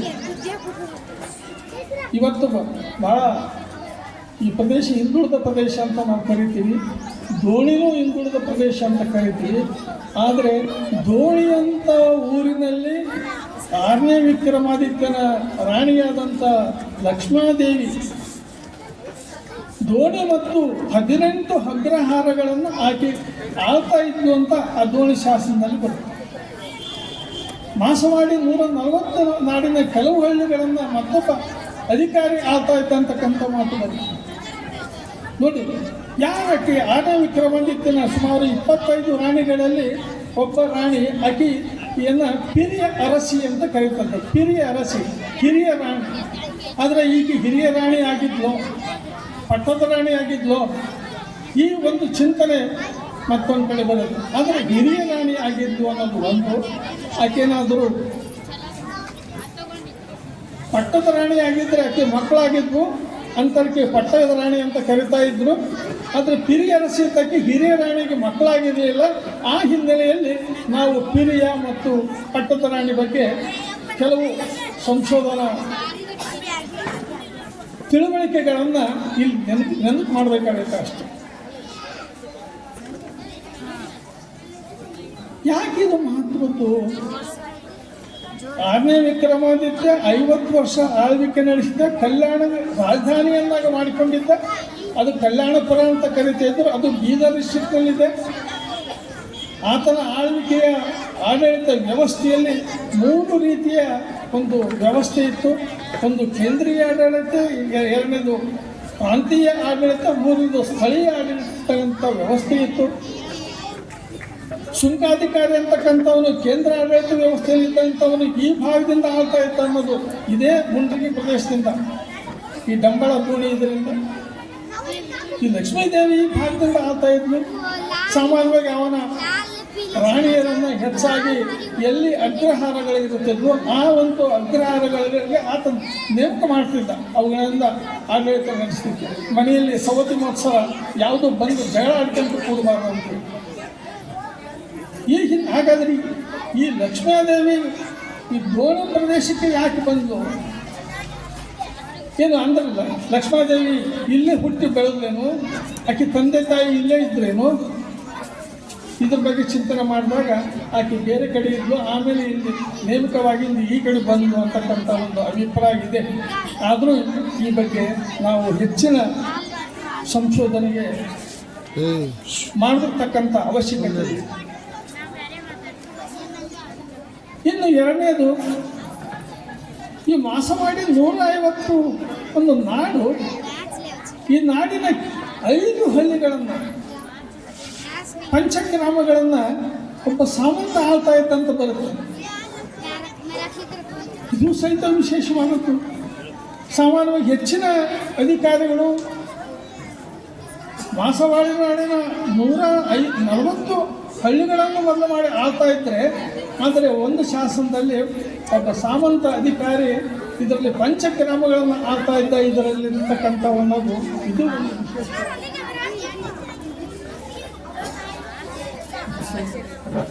ವಿಶೇಷ. ಹೀಗೆ ನಾವು ಮುಂದೆ 2ನೇ ಜಗದೇಕನ ಕಾಲಘಟ್ಟ, ಒಂದು ಕಡೆಗೆ ಕಳಚುರಿಯರ ಆಳ್ವಿಕೆ, ಮತ್ತೊಂದು ಕಡೆಗೆ ಬಿಜ್ಜಳನ ಆಳುವಾಗ ಬಸವಣ್ಣನವರ ಒಂದು ಸಾಮಾಜಿಕ ಧಾರ್ಮಿಕ ಚಳವಳಿಯ ಆಂದೋಲನ. ಆ ಸ್ಥಿತ್ಯಂತರದಲ್ಲಿ ಏನು ವ್ಯವಸ್ಥೆ ಇತ್ತು, ಇಲ್ಲಿ ಏನು ನಡೀತು, ಇಲ್ಲಿರ್ತಕ್ಕಂಥ ಧರ್ಮತತ್ವ ಸಿದ್ಧಾಂತದಲ್ಲಿ ಏನೇನು ಬದಲಾವಣೆಗಳು, ಬೆಳವಣಿಗೆಗಳು, ಅವುಗಳನ್ನು ಸಹಿತ ನಾವು ಚಿಂತನೆ ಮಾಡ್ತಕ್ಕಂಥ ಒಂದು ಸಾಧ್ಯತೆ ಇದೆ. ಅದೇ ರೀತಿಯಲ್ಲಿ ಮುಂದೆ ಶೇವಣರ ಕಾಲದಲ್ಲಿ ನಾವು ನೋಡಿದಾಗ ಶೇವಣ ಅರಸ 2ನೇ ಸಿಂಗಣ ಹೊಯ್ಸಳರ ಮೇಲೆ ಯುದ್ಧ ಮಾಡಿದ. ಅದಕ್ಕೆ ಶೇವಣಗಿಂತ ಮೊದಲು 5ನೇ ಬಿಲ್ಲಮ ಎತ್ತರವಾಗಿರ್ತಕ್ಕಂಥ ಸ್ವಲ್ಪ ಅಲ್ಲಿ 5ನೇ ಬಿಲ್ಲಮನನ್ನು ಸೋಲಿಸಿ ಅವನು ಉತ್ತರ ಕಡೆಗೆ ತನ್ನ ಲಕ್ಕುಂಡಿಗಿಂತ ಉತ್ತರಕ್ಕೆ ಅವನನ್ನು ಓಡಿಸಿದ ಅಂತಕ್ಕಂಥ ಮಾತು ಇತಿಹಾಸದಲ್ಲಿ ಪ್ರಸಿದ್ಧವಾದಂಥದ್ದು. ಅದರಲ್ಲಿ ನಾವು ಅನೇಕ ಮೌಲಿಕವಾದಂತಹ ಚಾರಿತ್ರಿಕ ವಿಷಯಗಳು ಲಕ್ಕುಂಡಿ ಬಗ್ಗೆ ಗೊತ್ತಾಗ್ತವೆ. ಆ ಒಂದು ದೃಷ್ಟಿಕೋನದಲ್ಲಿ ನಾವು ನೋಡಿದಾಗ ಮುಂದೆ 2ನೇ ಶಿವಣ್ಣನ ಆಳ್ವಿಕೆ ಈ ಪ್ರದೇಶ ಗೆದ್ಕೊಂಡಿದ್ದು, ಈ ಭಾಗದಲ್ಲೂ ಆಳ್ತಾ ಇದ್ದದ್ದು, ಅವರು ಒಂದು ಮುಂದೆ ಶಿವಮೊಗ್ಗ ಡಿಸ್ಟಿಕ್ವರೆಗೆ ತಮ್ಮ ಆಡಳಿತ ವ್ಯವಸ್ಥೆಯನ್ನು ವಿಸ್ತರಿಸಿದ್ದು ಗೊತ್ತಾಗ್ತಿತ್ತು. ಹೀಗೆ ನಮಗೆ ಒಂದು ಕಡೆಗೆ ರಾಜಕೀಯ ಚರಿತ್ರೆ, ಇನ್ನೊಂದು ಕಡೆಗೆ ಧಾರ್ಮಿಕ ಚರಿತ್ರೆಯಲ್ಲಿ ಇಲ್ಲಿ 2 ಮಾತು ಹೇಳ್ತೀನಿ. ಧಾರ್ಮಿಕ ಚರಿತ್ರೆ ಬಗ್ಗೆ ಒಂದು ಶೈವ, ಮತ್ತೊಂದು ವೈಷ್ಣವ, ಮತ್ತೊಂದು ಶಾಕ್ತ, ಮತ್ತೊಂದು ಜೈನ, ಆ ನಂತರ ಬೌದ್ಧ ಧರ್ಮ. ಈ 5 ಧರ್ಮಗಳ ಅಸ್ತಿತ್ವ ಈ ಭಾಗದಲ್ಲೂ ಇತ್ತು ಅಂತ ಹೇಳಿ ಇಲ್ಲಿ ತಾಲೂಕಿನಲ್ಲಿ ಸಿಕ್ಕಂಥ ಶಾಸನದಿಂದ ನಮಗೆ ಸ್ಪಷ್ಟವಾಗಿದೆ. ಬೌದ್ಧ ಧರ್ಮ ಈ ಕಾಲಘಟ್ಟದಲ್ಲಿ ಸುಮಾರು ಕಲ್ಯಾಣ ಚಾಲುಕ್ಯರ ಆಳ್ವಿಕೆಯ ಅಂತ್ಯದಲ್ಲಿ ನಾಗೇಂದ್ರ ಸೋಮೇಶ್ವರನ ಆಳ್ವಿಕೆ ಕಾಲದಲ್ಲಿ ಒಮ್ಮೆಲೆ ಅವನತಿ ಹೊಂದಿರತಕ್ಕಂಥದ್ದು ಈ ಪ್ರದೇಶದಲ್ಲಿ ಕಾಣ್ತದೆ. ಅದರಲ್ಲಿ ಡಂಬಳ. ಮತ್ತೊಂದು ಕಡೆಗೆ ಇತ್ತೀಚೆಗೆ ನಮಗೆ ಗೊತ್ತಾಗಿದೆ ಲಕ್ಕುಂಡಿ. ಅದಕ್ಕಿಂತ ಮೊದಲು ಗೊತ್ತಿತ್ತು ಕೋಳಿವಾಡ. ಅದೇ ಸಂದರ್ಭದಲ್ಲಿ ನಮಗೆ ಗೊತ್ತಿತ್ತು ಬಳ್ಳಿಗಾವಿ. ಇಲ್ಲಿ ಡಂಬಳ ಒಂದು ಬೌದ್ಧ ಕೇಂದ್ರ ಆಗಿತ್ತು 12ನೇ ಶತಮಾನದಲ್ಲಿ ಅಂತಕ್ಕಂಥದ್ದು ಬಹಳ ಮಹತ್ವದಂಥ ಸಂಗತಿ. ಈ ದೃಷ್ಟಿಕೋನದಲ್ಲಿ ನಾವು ಶೈವ ಧರ್ಮದ ಉಪಶಾಖೆಗಳೇನು, ಕಾಳಮುಖನೋ, ಪಾಶುಪತನೋ, ಲಕುಡೀಶನೋ ಮತ್ತು ಅದರ ನಂತರ ನಮಗೆ ವೀರಶೈವ ಅಂಶದ ತುಣುಕುಗಳು, ಪದಗಳು ಯಾಕೆ ಇದರಲ್ಲಿ ಒಳಗೊಂಡು ನಂತರ ಅದು ಕಲ್ಯಾಣ ಚಾಲುಕ್ಯರ ಕಾಲದ ಶಾಸನಗಳಲ್ಲಿ ಇವೆಲ್ಲ ನಾವು ಚಿಂತನೆ ಮಾಡ್ತಕ್ಕಂಥ ಅವಶ್ಯಕತೆ. ಪ್ರಕಟಿತ ವಿಷಯಗಳನ್ನು ಈ ತಾಲೂಕಿನ ಶಾಸನಗಳನ್ನು ಕ್ರೋಢೀಕರಿಸಿ ಇನ್ನಿತರ ಶಾಸನಗಳನ್ನು ಪರಾಮರ್ಶೆ ಮಾಡಿ ನೋಡಿದಾಗ ನಮಗೆ ಇನ್ನೂ ಹೊಸ ವಿಷಯಗಳು, ಅದರಲ್ಲೂ ಸಹಿತ ಬಸವಣ್ಣನವರ ಕಾಲಘಟ್ಟದ ಚರಿತ್ರೆಗೆ ತಕ್ಕ ಮಟ್ಟಿಗೆ ತುಂಬಿಕೊಡಲು ಸಾಧ್ಯವಾಗುತ್ತೆ ಅನ್ನೋದು ನನ್ನ ಅಭಿಪ್ರಾಯ. ಅದೇ ರೀತಿಯಲ್ಲಿ ನಾವು ಕರ್ನಾಟಕ ಅಂತ ಕರೀತೀವಿ. ಅದು ಒಂದು ರಾಷ್ಟ್ರ. ಕರ್ನಾಟಕ ಅಂತ ಬಂದ ತಕ್ಷಣ ನಾವು ಬಾದಾಮಿ ಚಾಲುಕ್ಯ, ಪುಲಿಕೇಶಿ ಚಾಲುಕ್ಯ, ಅಲ್ಲಿ ಕರ್ನಾಟ ಬಲ ಉಲ್ಲೇಖನ ನಾವೆಲ್ಲ ಕಡೆಯೂ ಪ್ರಸಿದ್ಧಗೊಳಿಸ್ತೀವಿ. ಆದರೆ ಈ ಮುಂಡಗಿ ತಾಲೂಕಿನ ಶಾಸನದಲ್ಲಿ 3 ಕಡೆಗೆ ಹೆಸರು ಬರ್ತದೆ. ಒಂದು ಕರ್ನಾಟ ವಂಶ, ಮತ್ತೊಂದು ಕರ್ನಾಟ ಅಂತಕ್ಕಂಥ ಒಂದು ಭಾಗವನ್ನು ಒಬ್ಬ ಶಿವಣ್ಣರ ಕಾಲದಲ್ಲಿ ತಿಪ್ಪಶೆಟ್ಟಿ ಅಂತಕ್ಕಂಥ ಆಳ್ತಾ ಇದ್ದಂತ ಬರುತ್ತೆ. ಹೀಗೆ ಕರ್ನಾಟಕ ಅಲ್ಲ, ಕರ್ನಾಟ ಇದು ಸಹಿತ ನಾವು ನಮ್ಮ ಕನ್ನಡ ಸಾಹಿತ್ಯ ಸಂಶೋಧನೆಗೆ, ಕನ್ನಡ ನಾಡಿನ ವಿಸ್ತಾರದ ಹಿನ್ನೆಲೆಯಲ್ಲಿ ಚಿಂತನೆ ಮಾಡಲಿಕ್ಕೆ ಬಹಳ ಮುಖ್ಯವಾದಂಥ ಆಕರ ಸಾಮಗ್ರಿಗಳು ಅನ್ನೋದನ್ನು ಇಲ್ಲಿ ಹೇಳ್ತಾ, ಒಟ್ಟಾರೆ ಈ ತಾಲೂಕಿನ ಶಾಸನಗಳು ಇಲ್ಲಿವರೆಗೆ ಸಿಕ್ಕಿದೆವು. ಇನ್ನೂ ಕೆಲವು ಮೂಡಿಸಬೇಕಾಗಿದೆ. ಈ ದಿಶೆಯಲ್ಲಿ ಈ ಮುಂಡಗಿ ತಾಲೂಕಿನ ಶಾಸನಗಳ ಈ ಕೃತಿ ಒಂದು ಕಡೆಗೆ ಇತಿಹಾಸ ಪ್ರಿಯರಿಗೆ, ಸಂಶೋಧನಾ ಪ್ರಿಯರಿಗೆ, ವಿದ್ಯಾರ್ಥಿಗಳಿಗೆ ಯಾವತ್ತೂ ಸಹಿತ ತಮ್ಮ ಊರಿನ ಚರಿತ್ರೆಯನ್ನು ಈ ಶಾಸನಗಳ ಮುಖಾಂತರ ಅರ್ಥ ಮಾಡಿಕೊಳ್ಳಲಿಕ್ಕೆ ಅನುಕೂಲವಾಗುತ್ತೆ. ಮತ್ತು ಅವುಗಳು ಇರ್ತಕ್ಕಂಥ ಚಾರಿತ್ರಿಕ ವಿಷಯ ಇರುವುದರಿಂದ ಆ ಶಾಸನಗಳನ್ನು ಆ ಊರಿನ ವಿದ್ಯಾರ್ಥಿಗಳು, ಪಾಲಕರು, ನಾಗರಿಕರು ಅವುಗಳನ್ನು ಸಂರಕ್ಷಣೆ ಮಾಡತಕ್ಕಂಥ ಒಂದು ಕಳಕಳಿ, ಒಂದು ಜವಾಬ್ದಾರಿ ಮೂಡುವ ಸಾಧ್ಯತೆ ಇದೆ. ಆ ದಿಶೆಯಲ್ಲಿ ಮುಂಡಗಿ ಮಠದ ಪೂಜ್ಯ ಜಗದ್ಗುರುಗಳಾದಂಥ ಅನ್ನದಾನೇಶ್ವರ ಸ್ವಾಮಿಗಳಿಗೆ ಈ ಕೃತಿಯನ್ನು ಪ್ರಕಟಿಸಿದ್ದಕ್ಕೋಸ್ಕರವಾಗಿ ಅವರಿಗೆ ಅನೇಕ ಕೃತಜ್ಞತೆಗಳು ಮತ್ತು ನಮನಗಳು. ಈ ಒಂದು ಸಂದರ್ಭದಲ್ಲಿ ಈ ಕೃತಿಯನ್ನು ಬಿಡುಗಡೆ ಮಾಡಿದಂಥ ನಮ್ಮ ಬಚ್ಚಣ್ಣವರ ಮತ್ತು ಅವರ ಈ ಕನ್ನಡ ಸಾಹಿತ್ಯ, ತಾಲೂಕು ಕನ್ನಡ ಸಾಹಿತ್ಯನ ಪರಿಷತ್ತಿನ ಎಲ್ಲ ಪದಾಧಿಕಾರಿಗಳಿಗೆ, ತಮಗೆ ಮತ್ತು ನಮ್ಮ ಕರ್ನಾಟಕ ವಿಶ್ವವಿದ್ಯಾಲಯದ ಈ ಒಂದು ಯೋಜನೆಗೆ ಇಲ್ಲೇನು ಸಂಶೋಧನೆ ಮಾಡಲಿಕ್ಕೆ ಅವಕಾಶ ಮಾಡಿಕೊಟ್ರು UGC ಪ್ರಾಜೆಕ್ಟ್ಗೆ ನಮ್ಮ ಸೈದಾಪುರ ಇರ್ಬೋದು, ವೈಸ್ ಚಾನ್ಸಲರ್ ವಾಣಿಕಾರ್ ಅವರು ಇರ್ಬೋದು, ನಂತರ ಪ್ರಮೋದ್ ಗಾಯಿ ಅವರು ಇರ್ಬೋದು, ಅದಲ್ಲದೆ ನಮ್ಮ ಕೋಆರ್ಡಿನೇಟರ್ ಡಾಕ್ಟರ್ SV ಪಾಡಿಗಾರ್, ಅದಲ್ಲದೆ ಇನ್ನೊಬ್ಬ ಕೋಆರ್ಡಿನೇಟರ್ ಡಾಕ್ಟರ್ ಕಲ್ಲಳಿಕರ್, SK ಕಲ್ಲಳಿಕರ್, ಮತ್ತು ನನಗೆ ಅನೇಕ ಸಹೋದ್ಯೋಗಿ ಮಿತ್ರರು ಡಾಕ್ಟರ್ ವೀರಣ್ಣ ಪತ್ತಾರ್ ಅವರು ಇಲ್ಲಿ ಬಂದಿದ್ದಾರೆ, ಪ್ರಾಧ್ಯಾಪಕರು, ಮತ್ತು ಶಿರಾದಾರ್ ಮುಗಳಿ, ಜಗದೀಶ್ ಸಾಸೋಡೆ, ಹೀಗೆಲ್ಲ. ಮತ್ತು ನನ್ನ ವಿದ್ಯಾರ್ಥಿ ಈ ತಾಲೂಕಿನಲ್ಲಿ 2 ಸಲ ಒಂದೊಂದು ಹಳ್ಳಿ ಸರ್ವೆ ಮಾಡಿ ತಮ್ಮ PhD ಪಡೆದಿದ್ದಾಳೆ ಡಾಕ್ಟರ್ ವಂಜಾ ಬರಮಗೌಡ. ಇವರೆಲ್ಲರಿಗೂ ಮತ್ತು ಇನ್ನಿತರ ಸಂಶೋಧಕರಿಗೂ ಅವರ ಕೃತಿಗಳನ್ನು ಇಲ್ಲಿ ನೆನಪು ಮಾಡ್ತಾ ಅವರೆಲ್ಲರಿಗೂ ನನ್ನ ಕೃತಜ್ಞತೆಗಳನ್ನು ಹೇಳ್ತಾ ನನ್ನ ಈ ಒಂದು ಕೆಲವು ಅನಿಸಿಕೆಗಳಿಗೆ ಮುಕ್ತಾಯ ಹೇಳ್ತೀನಿ. ನಮಸ್ಕಾರ. ಮುಂಡರಗಿ ತಾಲೂಕಿನಲ್ಲಿರುವಂತಹ 135 ಶಾಸನಗಳ ಬಗ್ಗೆ ವಿವರವಾಗಿ ತಿಳಿಸಿಕೊಟ್ಟಂತಹ ಡಾಕ್ಟರ್ R.M. ಷಡಕ್ಷರಯ್ಯ ವಿಶ್ರಾಂತ ಪ್ರಾಧ್ಯಾಪಕರು, ಕರ್ನಾಟಕ ವಿಶ್ವವಿದ್ಯಾಲಯ ಧಾರವಾಡ ಇವರಿಗೆ ನಮ್ಮ ವೇದಿಕೆ ಪರವಾಗಿ ತುಂಬು ಹೃದಯದ ಧನ್ಯವಾದಗಳು. ಜೋರಾದ ಚಪ್ಪಾಳೆ ಬರಬೇಕು. ಹಾಗೆ ಅನ್ನ ಜ್ಞಾನಗಳೆರಡು ಶಿವ, ಅನ್ನ ಜ್ಞಾನಗಳ ದಾನಗೈಯುವ ಮಹಾದಾನಿ ಎನಿಸಿದ ನುಡಗಿರಿ ಅನ್ನದಾನಿಗೆ ಶರಣು ಶರಣು.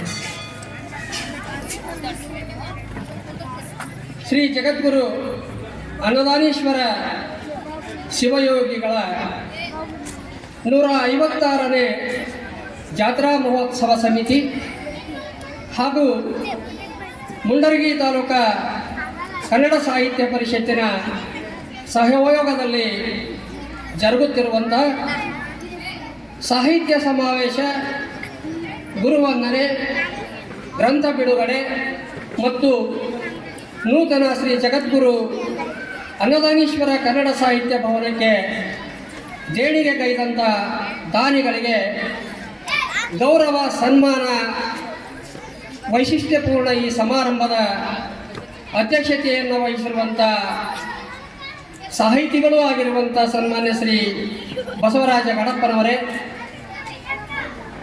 ಇಂದಿನ ಕಾರ್ಯಕ್ರಮದಲ್ಲಿ ಆಶಯ ನುಡಿಯನ್ನು ಆಡಿದಂತಹ ಪೂಜ್ಯ ಗುರುಗಳು, ಆಡಳಿತಾಧಿಕಾರಿಗಳು ಆಗಿರುವಂಥ ಡಾಕ್ಟರ್ B.C. ಜವಳಿಯವರೇ, ಇಂದಿನ ಕಾರ್ಯಕ್ರಮದಲ್ಲಿ ಮುಂಡ್ರಿಗಿ ತಾಲೂಕಾ ಕೃಷಿ ದರ್ಶನ ಕುರಿತು ಮಾತನಾಡಿದಂಥ ಹಿರಿಯರು, ಪ್ರಗತಿಪರ ರೈತರು ಆಗಿರುವಂಥ ಸನ್ಮಾನ್ಯ ಶ್ರೀ ಈಶ್ವರಪ್ಪ ಹಂಚಿನಾಳ್ ಅವರೇ, ಅದೇ ರೀತಿ ಇನ್ನೋರ್ವ ಅತಿಥಿಯಾಗಿ ಆಗಮಿಸಿ ಮುಂಡರಗಿ ತಾಲೂಕಿನ ಶಾಸನಗಳನ್ನು ಕುರಿತು ಸಂಶೋಧನಾಪೂರ್ಣವಾದಂಥ ತಮ್ಮ ಪ್ರಬಂಧವನ್ನು ಮಂಡಿಸಿದಂಥ ಡಾಕ್ಟರ್ R.M. ಷಡಕ್ಷರಯ್ಯನವರೇ ಹಾಗೂ ಈ ಕಾರ್ಯಕ್ರಮದಲ್ಲಿ ಉಪಸ್ಥಿತರಿರುವಂಥ ಎಲ್ಲ ಅತಿಥಿ ಅಭ್ಯಾಗತರೇ, ತಾಲೂಕಾ ಕನ್ನಡ ಸಾಹಿತ್ಯ ಪರಿಷತ್ತಿನ ಅಧ್ಯಕ್ಷರೇ, ಕಾರ್ಯಕಾರಿ ಮಂಡಳಿಯ ಸದಸ್ಯರೇ ಹಾಗೂ ಕಾರ್ಯಕ್ರಮದಲ್ಲಿ ಉಪಸ್ಥಿತರಿರುವಂಥ ಎಲ್ಲ ಗಣ್ಯ ಮಾನ್ಯರೇ, ವಿದ್ಯಾರ್ಥಿನಿಯರೇ, ನಿಮಗೆಲ್ಲ ಮೊಟ್ಟಮೊದಲು ನಮಸ್ಕಾರಗಳು. ಈಗಾಗಲೇ